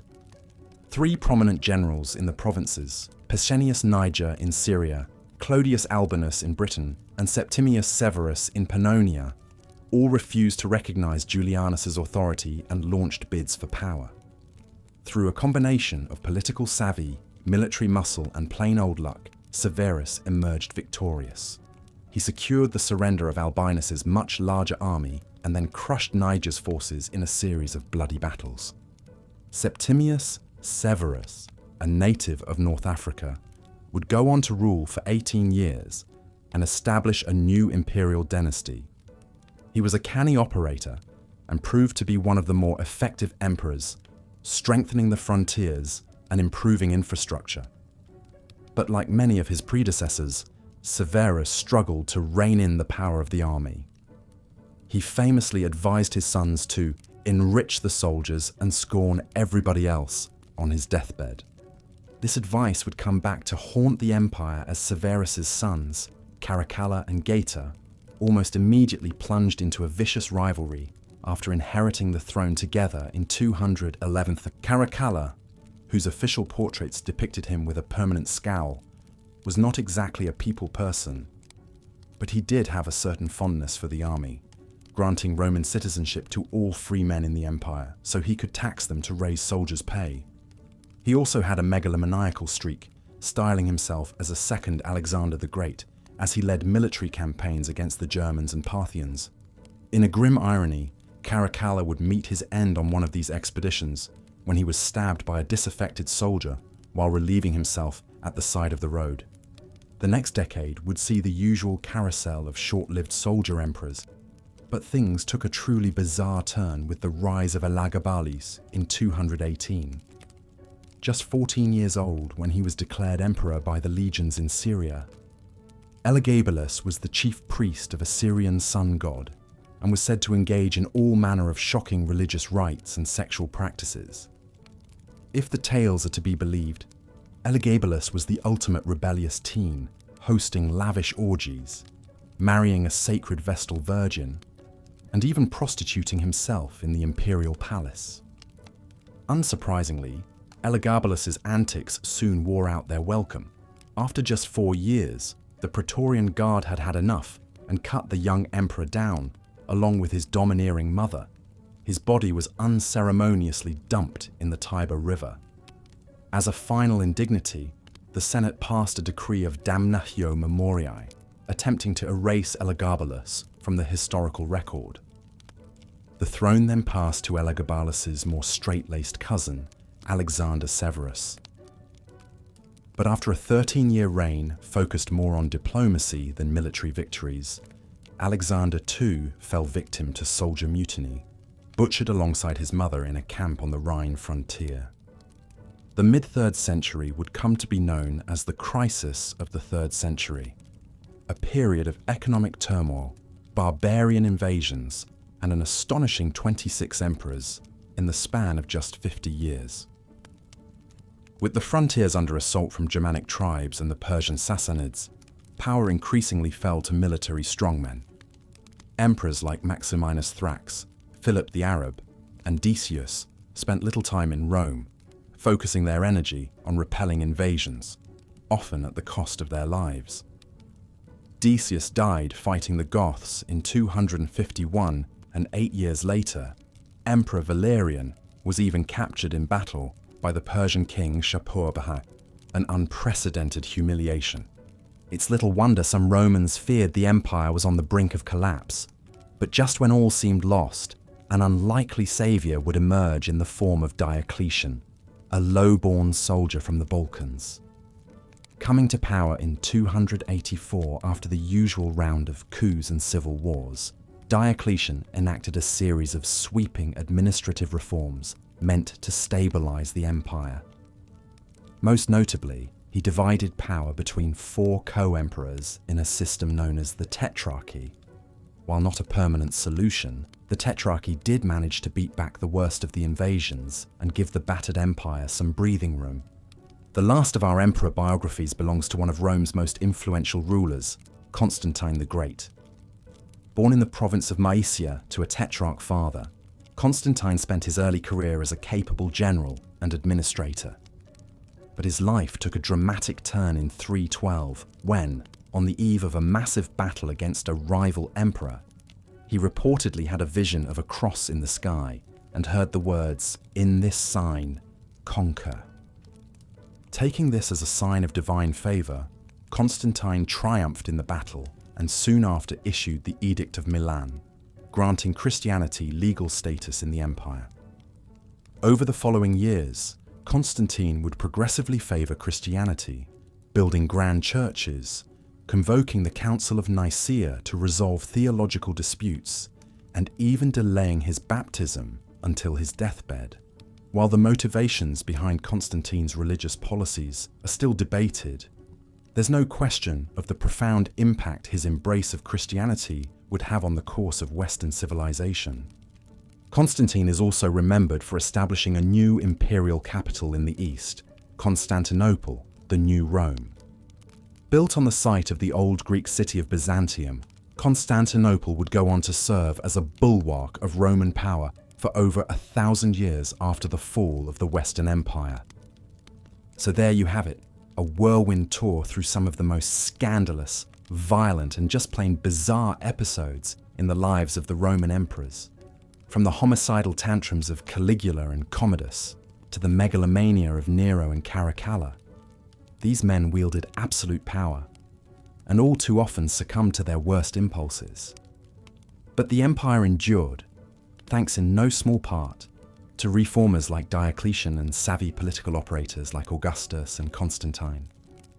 The stories of the emperors are in many ways the story of Rome itself, a vast, complex entity riven by tensions and contradictions, capable of both astonishing cruelty and soaring achievement. For all their flaws, the emperors left an indelible mark on history, one still visible in the art, architecture, and legal traditions that undergird much of the modern world. Perhaps most of all, their lives serve as a cautionary tale about the corrupting nature of power. As the Stoic philosopher Seneca, who had a front-row seat to imperial intrigues as an advisor to Nero, eloquently put it, "All power is bound to be a burden. All preeminence must be an affliction when a man knows himself." Wise words, even for those of us who will never have to worry about being proclaimed a living God. And with those sober reflections, we come to the end of our nighttime journey through the lives and times of the Roman emperors. From Augustus to Constantine, we've witnessed the heights of Roman power and majesty, but also the depths of human depravity, the debauchery, betrayal, and violence that so often lurked behind the imperial purple. As your mind begins to drift off to explore the dreamscapes of the subconscious, perhaps you'll catch a glimpse of the eternal city in all its splendor and squalor. The marble temples and bloody arenas, the golden palaces and smoke-choked back alleys. And if, in your mind's eye, you happen to spy a crowned figure striding through the mist, clad in a purple-trimmed toga and laurel wreath, take a moment to ponder the burdens of absolute power and the all-too-human foibles of even the mightiest rulers. But now the time has come to bid farewell to the emperors and their empire. The Sandman is calling and the velvet embrace of slumber awaits. So let us whisper a soft Av Atque Val to Augustus, Constantine, and all those who reigned between. Hail and farewell, rulers of Rome, and may your storied lives forever echo through history's hall. Good night. The reign of Diocletian marked a significant shift in the structure and governance of the Roman Empire. Recognizing the challenges of ruling such a vast territory alone, Diocletian established a new system of joint rule known as the Tetrarchy, or Rule of Four. Under this arrangement, power would be shared between two senior emperors, the Augusti, and their two junior colleagues, the Caesars. Diocletian took the eastern provinces under his direct control and named his old comrade Maximian as Augustus of the West. Each would have a Caesar to serve as both deputy and successor. It was a tidy system in theory, but personal ambitions would ultimately unravel Diocletian's grand design. For a time, though, the Tetrarchy brought a measure of stability to an empire battered by invasion and internal strife. Diocletian and his colleagues were all military men of humble origins. They had risen through the ranks by their wits and toughness, and they brought that same rough practicality to imperial government. Diocletian in particular was a shrewd and systematic ruler. He reorganized the empire's Byzantine administrative machinery and sought to rein in the unruly Roman currency.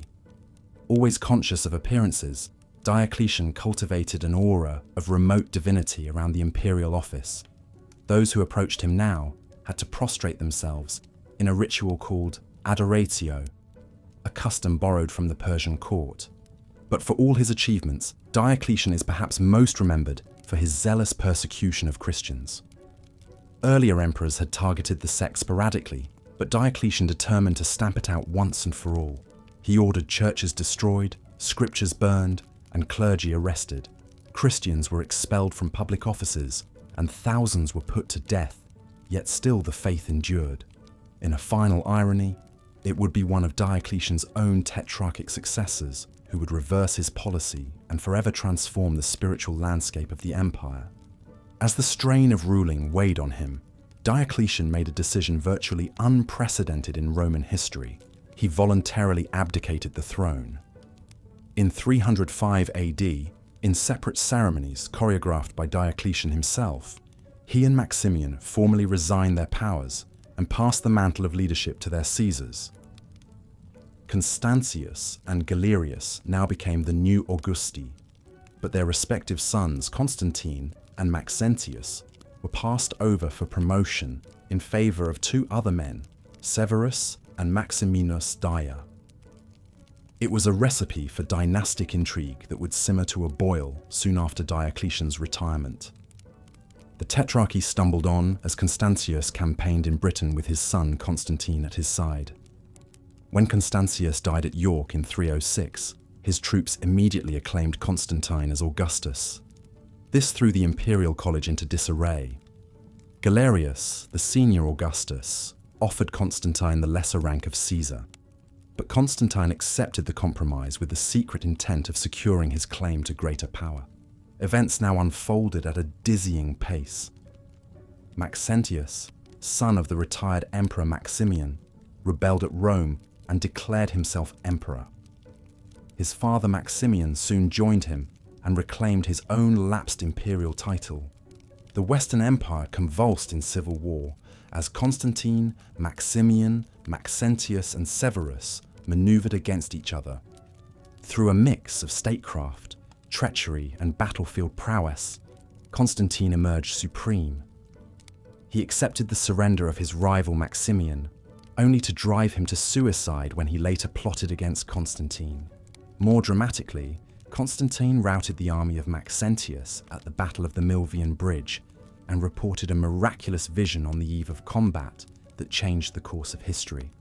In the sky above, Constantine claimed to have seen a cross of light and the words, "In this sign, conquer." Stirred by this omen, he ordered his soldiers to mark their shields with the Chi Rho, the first two letters of Christ's name in Greek. Constantine triumphed in battle and entered Rome as its liberator, but his victory had profound spiritual implications. Although accounts differ on the details of his conversion, there's no doubt that Constantine embraced Christianity as his guiding faith from this point forward.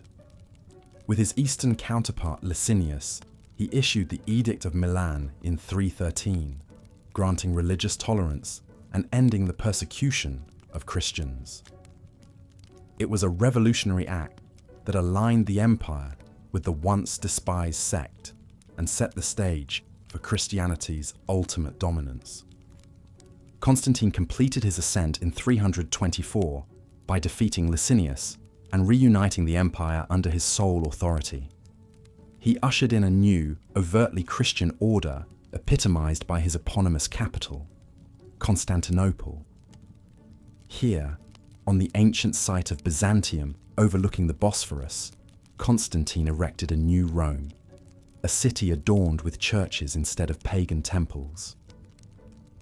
The reign of Constantine the Great marks a turning point as momentous as nearly any in Roman history. The stubborn faith that Diocletian had tried to destroy now enjoyed official imperial favour. The Roman Empire would never be the same. As the city of Constantine flourished in the east, its venerable counterpart Rome entered a long, slow twilight. The empire's centre of gravity had shifted decisively eastward, and the old gods of the Roman pantheon slipped into obsolescence. An emperor would rule again in the west, but not from Rome and not for long. The last emperor, Romulus Augustulus, was deposed by the German warlord Odoacer in 476. So ended the Western Roman Empire, more with a whimper than a bang, after an improbable run of some 500 years from Augustus to Augustulus. The grand story of its rise and fall continues to captivate us and resonate with our own times. The lurid escapades of emperors like Caligula and Nero still shock and titillate. The stoic wisdom of a Marcus Aurelius still inspires. The world-altering edicts of Constantine still reverberate through history. In these outsized characters, we see qualities both admirable and abhorrent, often in the same person. What is it about these long-dead rulers that still commands our attention and sparks our imagination? Perhaps it's a morbid fascination with the human capacity for both monumental achievement and staggering depravity. The emperors, after all, were flesh and blood men, however powerful, grappling with many of the same fundamental questions we face. What constitutes a life well lived? A society well governed? A legacy worth leaving? In the end, what the emperors built endured long after they were gone. The empire that was the stage for their triumphs and excesses became something greater than any one of them. Its laws, languages, and arts shaped the world immeasurably for generations. For better and worse, we still live in the shadow of Rome. So when we gaze back across the centuries at the lives of the Caesars, we are in a sense looking into a distant mirror, one that reflects humanity in all its complex splendor and squalor. The march of years may muffle their names, but never fully silence their stories. They are a part of us, and we of them. As long as we feel that tug of connection to the past, the Roman emperors will not sleep alone in death. We will keep them fitfully, thrillingly awake in our thoughts and our dreams, an unquiet part of our historical soul. As we've seen, the reign of Nero marked a tumultuous and transformative time for the Roman Empire. His death in 68 AD plunged Rome into chaos and civil war, ushering in a period of instability known as the Year of the Four Emperors. In the aftermath of Nero's demise, the empire teetered on the brink of collapse. Rival claimants to the throne emerged, each backed by their own legions and political factions. The first to make a play for power was Galba, the governor of Hispania. A grim and elderly disciplinarian, Galba had a reputation for cruelty and miserliness that quickly eroded any initial support. As unrest simmered in the capital, the Praetorian Guard, the emperor's personal bodyguards, shifted their allegiance to Otho, a former companion of Nero. Otho had once been a close friend of Nero, partaking in the excesses and debaucheries of his court. However, he fell from favour after Nero became enamoured with Otho's wife, Poppaea Sabina. Nero sent Otho away to govern the distant province of Lusitania, but Otho never forgot the slight. Seizing his chance amid the turmoil, Otho won over the Praetorians with lavish bribes and promises. In a swift coup, they declared Otho emperor and cut down Galba in the Roman Forum, just months into his reign. But Otho's victory celebration was short-lived. Across the empire, the legions were restive, with little loyalty to the disgraced Nero or his cronies. In Germania, the ambitious governor Vitellius had already been hailed as emperor by his troops. Now two rival emperors prepared for war, in a contest that would drench Italy in blood. Vitellius was a seasoned commander, with a gluttonous appetite for both food and power. Corpulent and crude, he advanced on Rome with a formidable army, his soldiers plundering the countryside as they marched. Otho rode out to confront Vitellius, but his smaller force was decisively defeated at the Battle of Bedriacum. Rather than prolong the civil war, Otho fell on his sword, leaving Vitellius to enter Rome unopposed as the third emperor in this chaotic year. Vitellius set about cementing his rule in an orgy of excess and violence. He hosted lavish banquets, gorging himself on rare delicacies, while his praetorians rampaged through the city. Officials and aristocrats who had backed his rivals were summarily executed. The capricious cruelty and gluttony of the Vitellian reign became legendary. The disgusted citizens soon dubbed him the glutton and hated their new emperor. Meanwhile, in the eastern provinces, a new contender was gathering strength. Titus Flavius Vespasianus, or Vespasian, was a grizzled general fresh from suppressing the Jewish revolt in Judea. Respected by his troops and positioned close to the strategically vital grain supply of Egypt, Vespasian was a formidable challenger. As word of Vitellius's disgusting excesses spread, Vespasian's legions clamored for him to claim the throne. Leaving his son Titus to finish the war in Judea, Vespasian marched west towards Italy, where his troops clashed with the Vitellian forces in a second Battle of Bedriacum. This time, the Flavian side emerged victorious, scattering the Vitellian army and opening the way to Rome.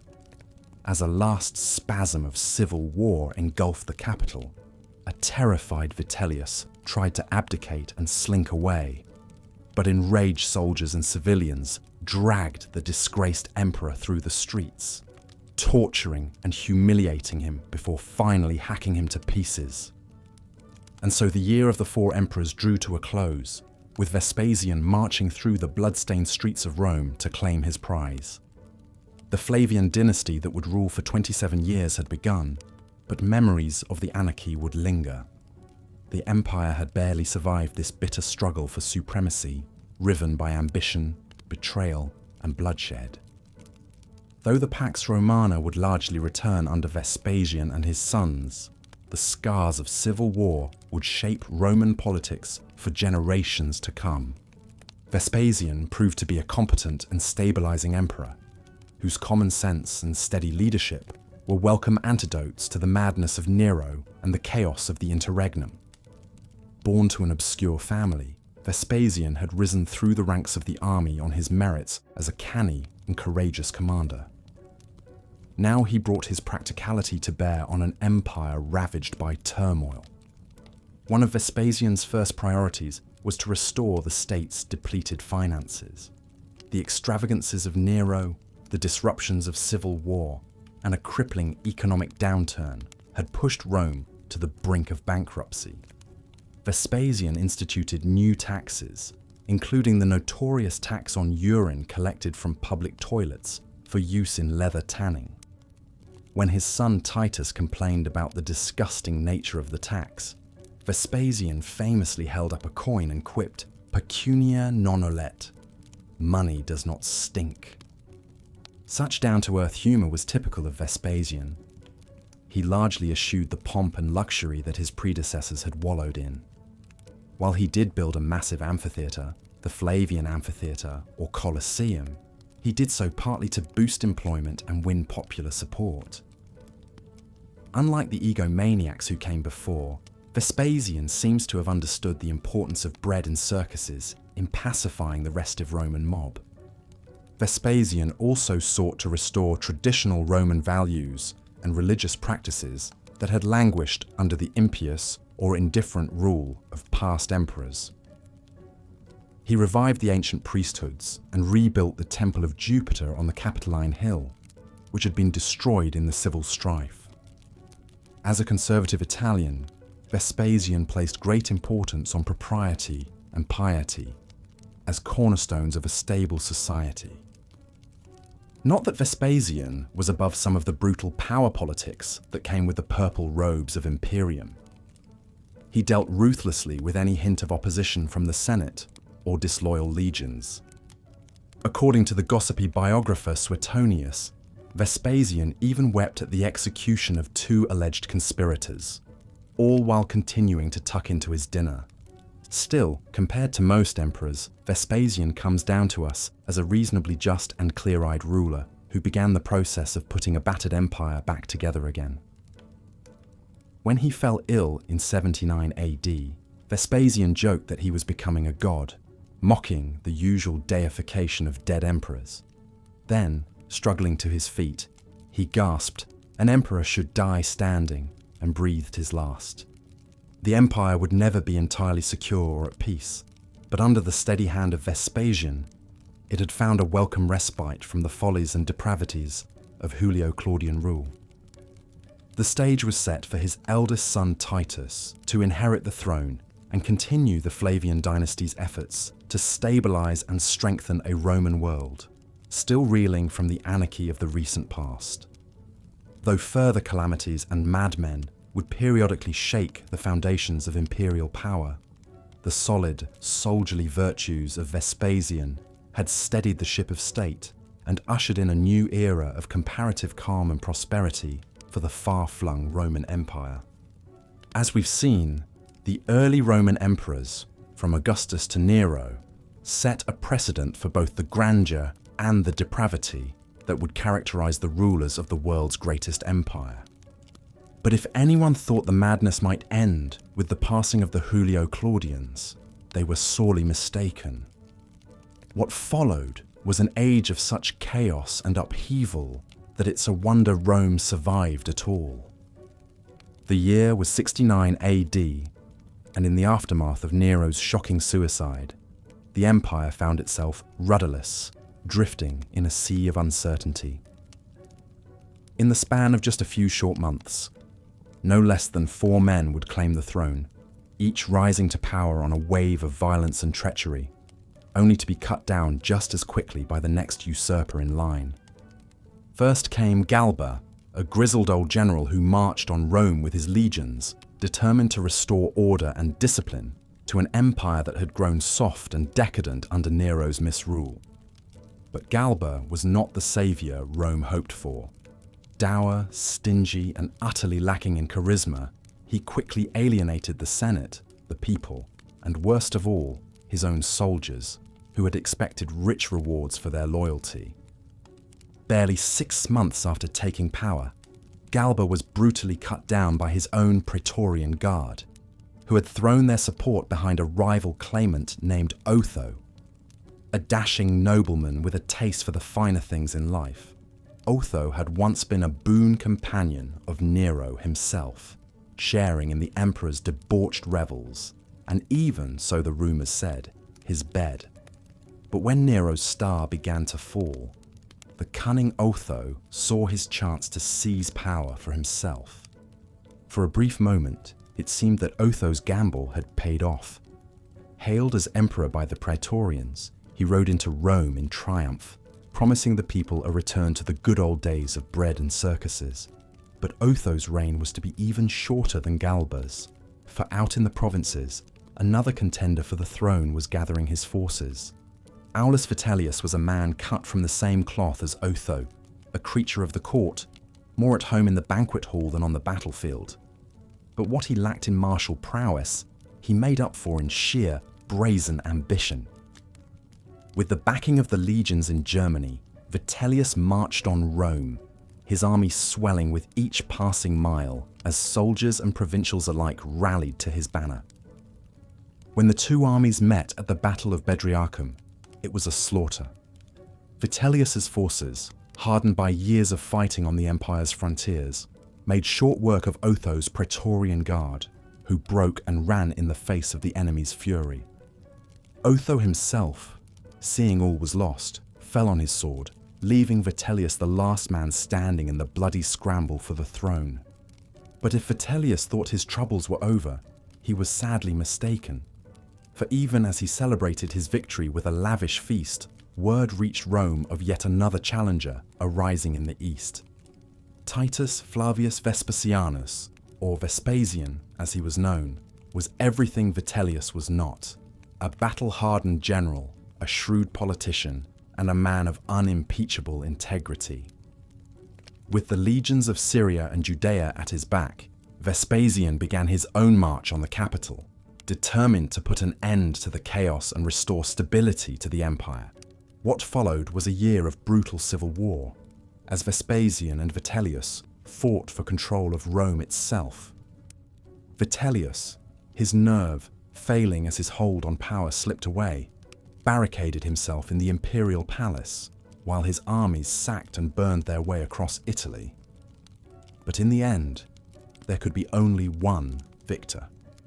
In December of 69 AD, Vespasian's troops breached the walls of Rome, storming the palace and dragging the cowering Vitellius out into the street, where he was beaten and strangled before his body was hurled into the Tiber. And so began the reign of Vespasian, the first in a new dynasty that would breathe fresh life into the stagnant empire. A man of humble origins who had risen through the ranks of the army by sheer grit and determination, Vespasian brought a much-needed dose of common sense and stability to the imperial throne. He slashed taxes, cracked down on corruption, and launched an ambitious program of public works, including the construction of the mighty Colosseum, which still stands today as a testament to his legacy.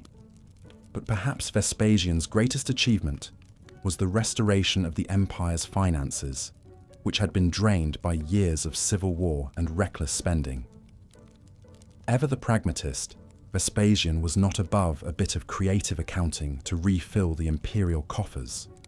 When his son Titus complained of the unpleasant odour emanating from the public latrines, Vespasian is said to have held up a coin and quipped, "Pecunia non olet." Money doesn't stink. It was a fitting motto for a man who, in his 10 years on the throne, did more to stabilize and strengthen the empire than any ruler since Augustus himself. When Vespasian died in 79 AD, he was able to pass on a secure and prosperous realm to his eldest son Titus, who would prove to be a worthy successor in his own right. But as so often happened in the annals of Roman history, triumph was followed by tragedy. Titus, the conquering hero of the Jewish War, ruled for barely 2 years before he was struck down by a mysterious illness, leaving the throne to his younger brother Domitian. And with Domitian's ascension, the darkness that had lurked at the heart of the empire for so long began to creep back in, like a cancer that could never be fully excised. Domitian was a man consumed by suspicion and paranoia, seeing enemies and conspiracies lurking around every corner. He ruled with an iron fist, ruthlessly purging the Senate of anyone he perceived as a threat, and executing scores of real and imagined traitors. Even his own family was not safe from his wrath. When he suspected his wife of carrying on an affair, Domitian had her exiled and her alleged lover executed in the middle of the street. But for all his brutality, Domitian was not without his virtues. A skilled administrator and a patron of the arts, he oversaw a period of relative peace and prosperity, expanding the empire's borders and launching a massive building program that rivaled even that of his father. The palace he built on the Palatine Hill, with its soaring domes and glittering mosaics, was a wonder of the ancient world, a testament to the grandeur and magnificence of Rome at the height of its power. Yet even as he basked in the glory of his own achievements, Domitian could not escape the growing tide of discontent that was rising up against him. His cruelty and megalomania had earned him the hatred of the senatorial class, who saw in him a tyrant in the mold of Nero or Caligula. And when a group of disgruntled courtiers finally hatched a plot to to assassinate him in 96 AD, there were few who mourned his passing. And so the Flavian dynasty came to an end, cut down in its prime by the very forces of chaos and violence that it had sought to tame. But the legacy of Vespasian and his sons would endure long after their deaths, setting the stage for a new era of prosperity and stability that would come to be known as the Golden Age of the Roman Empire. As the sun rose over the 7 hills of Rome on the morning of September 19th, 96 AD, the city was abuzz with rumours and speculation. The news of Domitian's assassination had spread like wildfire, and everywhere people gathered in hushed whispers to discuss what it might mean for the future of the empire. In the Senate House, the mood was one of cautious optimism. For years, the senators had chafed under Domitian's tyrannical rule, watching helplessly as he stripped them of their power and dignity. Now, with the emperor dead and no clear successor in sight, they saw a chance to reassert their authority and steer the ship of state back onto a course of their own choosing. But even as they debated and plotted, a new contender for the throne was already making his move. Marcus Cocceius Nerva was an elderly senator of impeccable breeding and unimpeachable integrity, a man who had survived the reigns of some of Rome's most notorious emperors by keeping his head down and his nose clean. Now, with the backing of his fellow senators and the support of the Praetorian Guard, Nerva stepped forward to claim the imperial purple. It was a bold move, and not without risk. Nerva was old and frail, and many doubted whether he had the strength or the will to hold the empire together in such turbulent times. But the new emperor proved to be more than up to the task. In his brief reign of just 16 months, Nerva worked tirelessly to undo the damage wrought by Domitian's misrule, repealing oppressive laws, recalling exiled dissidents, and restoring the traditional rights and privileges of the Senate. But Nerva's greatest achievement was perhaps his most far-sighted. Recognizing that he was not long for this world, the childless emperor took the unprecedented step of adopting an heir, not from among his own family or inner circle, but from the ranks of the empire's most distinguished generals. The man he chose was Marcus Ulpius Trajanus, better known to history as Trajan. It was a masterstroke of political maneuvering. By naming Trajan as his successor, Nerva ensured a smooth and peaceful transition of power, while also sending a clear message to the legions that their interests would be well served under the new regime. And when Nerva died in January of 98 AD, Trajan was ready to take up the mantle of leadership, ushering in a new era of conquest and glory for the Roman Empire. From the moment he took the throne, Trajan proved himself to be a ruler of unparalleled energy and ambition. A military man to the core, he wasted no time in launching a series of campaigns that would expand the empire's borders to their greatest extent in history. In the north, he subdued the troublesome Dacian tribes, annexing their territory and turning it into a new Roman province. In the east, he marched his legions all the way to the Persian Gulf, smashing the armies of the mighty Parthian Empire and claiming the ancient cities of Babylon and Ctesiphon for Rome. But Trajan was more than just a conqueror. He was also a builder and a visionary, a man who understood that the strength of an empire lay not just in its armies, but in the prosperity and well-being of its people. Everywhere he went, Trajan left a trail of grand public works in his wake, aqueducts and bridges, temples and theatres, all bearing the unmistakable stamp of Roman genius and ingenuity. Back in Rome, the emperor poured his newfound wealth into a massive program of urban renewal, constructing a sprawling new forum that bore his name and erecting a towering column to commemorate his victories. The markets and granaries he built ensured a steady supply of food for the city's teeming masses, while his baths and gymnasiums provided a much-needed respite from the cares of daily life. Under Trajan's steady hand, the empire enjoyed a rare period of peace and prosperity, a golden age in which art and literature flourished, and the bounds of human knowledge were pushed to their very limits. It was a time when anything seemed possible, when the dream of a world united under the banner of Rome seemed closer than ever before. But even the greatest of emperors must eventually shuffle off this mortal coil. And in 117 AD, Trajan fell ill while campaigning in the east. As he lay dying in the city of Selinus, he named his cousin and longtime companion Hadrian as his successor, passing on the torch of leadership to a man who would prove to be one of the most remarkable rulers in all of Roman history. Hadrian was a man of many talents and contradictions, a warrior and a scholar, a poet and a philosopher, a builder and a dreamer. He was a restless soul, a man who spent more time traveling the far-flung corners of his empire than he ever did in Rome itself. From Britain to Egypt, from Greece to Judea, Hadrian journeyed tirelessly, leaving his mark on every land he touched.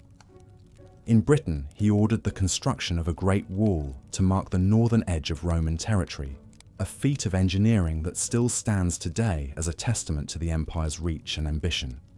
In Athens, he presided over a cultural renaissance, sponsoring the construction of grand new temples and patronizing the greatest minds of his age. And in Judea, he ruthlessly suppressed a Jewish revolt, earning the enmity of a people who would remember him as a cruel and merciless tyrant. But for all his achievements, Hadrian was also a deeply troubled man, haunted by his own demons and struggling to find his place in a world that seemed to be slipping away from him. He was plagued by bouts of melancholy and despair, and in his later years, he became increasingly erratic and unpredictable, lashing out at those closest to him and retreating ever deeper into his own mind. In the end, it was his own hubris that would prove to be Hadrian's undoing. In a fit of pique, he named as his successor a young man named Lucius Aelius, a frivolous and dissolute character who was wholly unsuited to the demands of leadership. When Aelius died just a year later, Hadrian was forced to choose again, this time settling on a respected senator named Antoninus Pius. It was a choice that would prove to be a wise one. Antoninus, a man of quiet dignity and unshakable integrity, would go on to rule the empire for 23 years, presiding over an era of peace and prosperity that would come to be known as the Golden Age of the Antonines. Under his steady hand, Rome continued to flourish, its borders secure, and its people content. But even as the empire basked in the glow of its own achievements, dark clouds were gathering on the horizon. In the east, a new power was rising, a fiercely independent kingdom that would one day challenge Rome for supremacy of the known world. And in the heart of the empire itself, a new breed of ruler was emerging, a philosopher king who would seek to lead his people not through conquest and glory, but through wisdom and virtue. His name was Marcus Aurelius, and his reign would mark the beginning of the end for the Roman Empire, as it had once been known. But that is a story for another time, a tale of decline and fall, of hubris and folly, of a dream that flickered and died in the gathering darkness, of a world that was changing faster than even the mightiest of empires could hope to keep pace. For now, let us linger a while in the golden age of Rome, in the days when the Pax Romana stretched from the mists of Britannia to the sands of Arabia, and the light of reason and civilization shone forth like a beacon in the night. Let us remember the emperors who built that world, the men who tamed the forces of chaos and held the line against the barbarism that lurked at the edges of the known world. From Augustus to Trajan, from Hadrian to Antoninus Pius, these were the men who shaped the destiny of an empire and left their mark on the pages of history. Their stories are the stuff of legend, tales of courage and cowardice, of honor and betrayal, of the heights of human achievement and the depths of human depravity. And as we look back on their lives and deeds, we cannot help but be struck by the enduring fascination they hold for us still. For in their triumphs and their tragedies, their glories and their follies, we see reflected the hopes and fears, the dreams and nightmares of our own age, of a world that is ever-changing, and yet somehow always the same. So let us raise a glass to the emperors of Rome, to the men who dared to dream of a world without limits, and who built an empire that would endure for 1,000 years and more.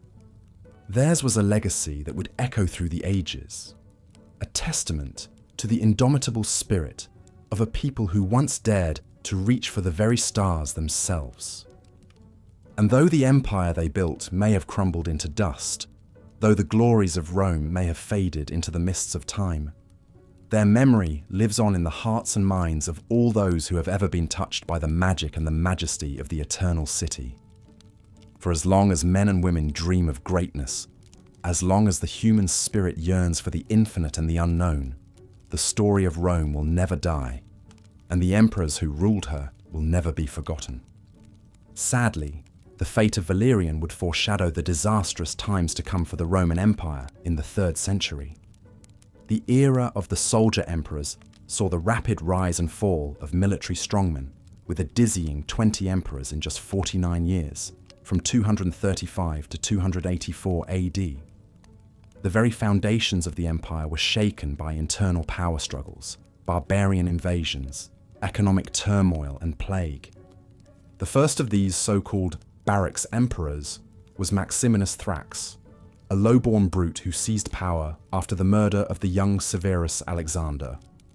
A Thracian of barbarian stock and a man of colossal size and strength, Maximinus rose through the ranks of the army by his sheer martial prowess. As emperor, he ruled with the mindset of a common soldier, disdaining the trappings of royal dignity. He waged punishing campaigns against the Germanic tribes, but his harsh methods and failure to pay the troops led to an officer's revolt. Maximinus was slain outside the walls of Aquileia in 238, and his severed head was paraded through Rome on a pole. The aged Gordian III, a descendant of the famous Gracchi brothers, briefly took the purple alongside his son Gordian II. But their reign lasted a mere 20 days before they were defeated and killed by forces loyal to Maximinus. Next came Pupienus and Balbinus, a pair of senators hastily appointed by the terrified Senate. They too fell to the swords of their own Praetorian guards after just 99 days, in favour of the 13-year-old Gordian III. This child emperor's 6-year reign was dominated by his advisors, chiefly the crafty Praetorian prefect Time Scythius, whose daughter Tranquillina was wed to the young ruler in a bid to control him. Gordian III campaigned against the Persians with some success, but died under mysterious circumstances in 244, likely at the instigation of Philip the Arab, Time Scythius's successor as Praetorian prefect. Philip, who now styled himself as emperor, presided over the 1000th anniversary of the founding of Rome in 248 AD with magnificent festivities and games, even as the empire crumbled around him. His attempt to buy peace from the Goths proved disastrous, as other barbarian tribes soon demanded similar tributes. Rebellions flared up in the provinces, including one led by Pacatianus in Moesia and Jotapianus in Syria. The most serious challenge came from Decius, a senator and experienced general sent to quell the mutiny in Moesia. Instead, Decius's troops proclaimed him emperor and marched on Italy. Philip was slain in battle near Verona in 249 AD, leaving Decius as the new master of the Roman world. Decius, though he reigned only 2 years, is remembered for his empire-wide persecution of Christians, whom he blamed for angering the gods and bringing misfortune on Rome. Many prominent Christians were martyred during his reign, including Pope Fabian. Decius himself met an ignominious end, falling in battle against the invading Goths at the disaster of Abritus in 251. In the chaotic years that followed, the frontiers collapsed under the onslaught of Goths, Alemanni, Franks, and Persians. Plague swept through the empire, while the economy spiraled into hyperinflation. The Emperor Valerian, who had once been a respected senator and able general, was humiliated and captured in battle by the Persian king Shapur III. According to some accounts, Valerian was used as a human footstool by Shapur before being executed, and his skin dyed red and displayed as a trophy. Valerian's son Gallienus, left as sole emperor, faced a staggering array of usurpers and breakaway states. The western provinces of Gaul, Britain and Spain broke away to form the so-called Gallic Empire under the rebel Postumus.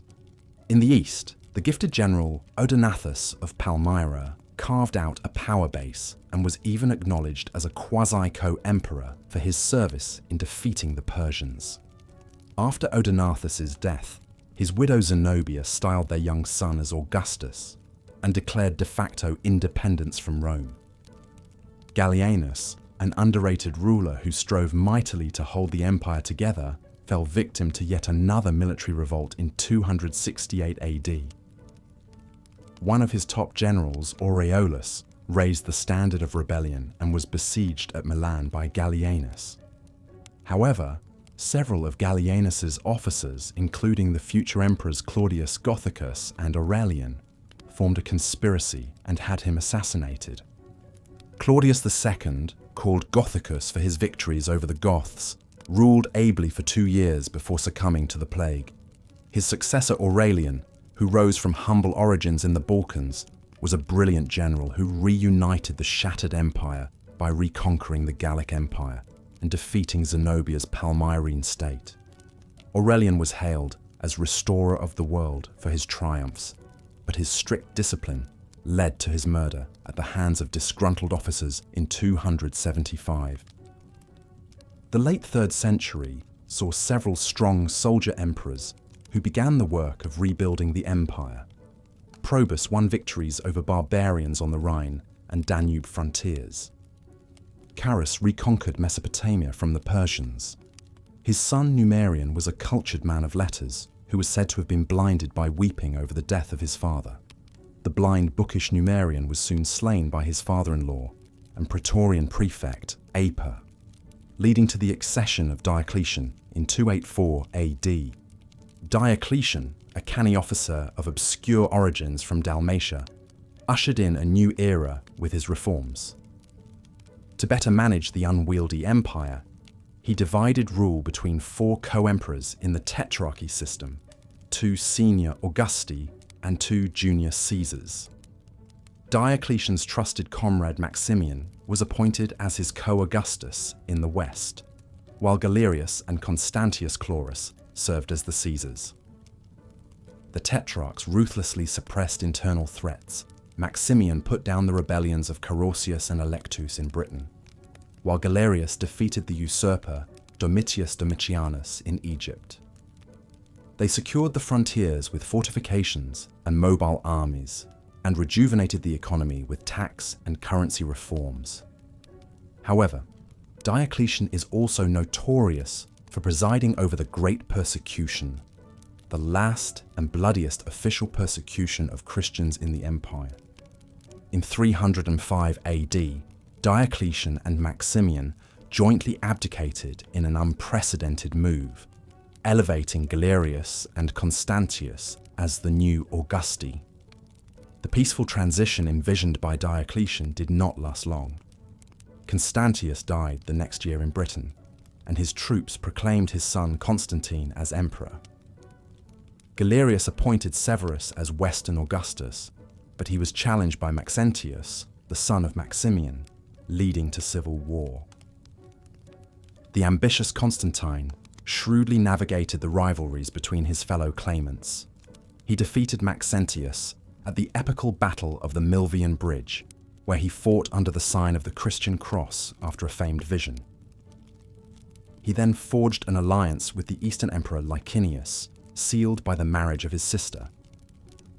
Together they issued the Edict of Milan in 313, granting religious tolerance to Christians and ending the persecutions once and for all. However, the fraternal amity between Constantine and Licinius did not last. The two Augusti eventually fell out and fought a series of civil wars. Constantine, now a committed Christian, triumphed over the pagan Licinius and reunited the empire under his sole rule in 324 AD. To inaugurate his reign as a new kind of Christian emperor, Constantine founded the grand new capital of Constantinople on the site of the old city of Byzantium. Constantine's favour played a crucial role in the growth of Christianity, as he lavished patronage on the church, built grand basilicas like Old Saint, Peter's in Rome, and intervened in ecclesiastical affairs. Most famously, he convened the First Council of Nicaea in 325 to settle doctrinal disputes and formulate the Nicene Creed, still recited by Christians today. By the end of his reign, Christianity had gone from a persecuted minority faith to the most powerful religion in the empire. When Constantine died in 337, he left behind an empire transformed, still beset by threats from without and tensions within, but reinvigorated by a new imperial system and unified under the banner of a new faith. The bloody turmoil of the 3rd century was over, and Rome would endure in various forms for another 1,000 years and more. And so our whirlwind tour through the lives of the Roman emperors draws to a close. The characters we've met along the way, from sly Augustus to tyrannical Nero, from dissolute Commodus to steadfast Marcus Aurelius, from the reformer Diocletian to the holy Constantine, represent the grand spectrum of human virtue and vice, triumph and tragedy. Theirs was a world of dizzying highs and terrifying lows, of orgiastic excess and casual violence, of shocking betrayals and soaring glories. Though separated from us by some 2 millennia, these ancient rulers still captivate us with their outsized personalities and world-altering deeds. Their lives serve as a mirror for the eternal human condition in all its flawed splendor. In studying these distant figures, we catch a glimpse of our own selves, and perhaps a warning from the past for our turbulent present. Well, this brings us to the end of our meandering journey into the annals of Roman imperial history. If you've enjoyed this dreamy dive into the scandalous secrets of the Caesars, be sure to like, subscribe, and drift off to sleep, pondering the nature of power. Until next time, sweet dreams.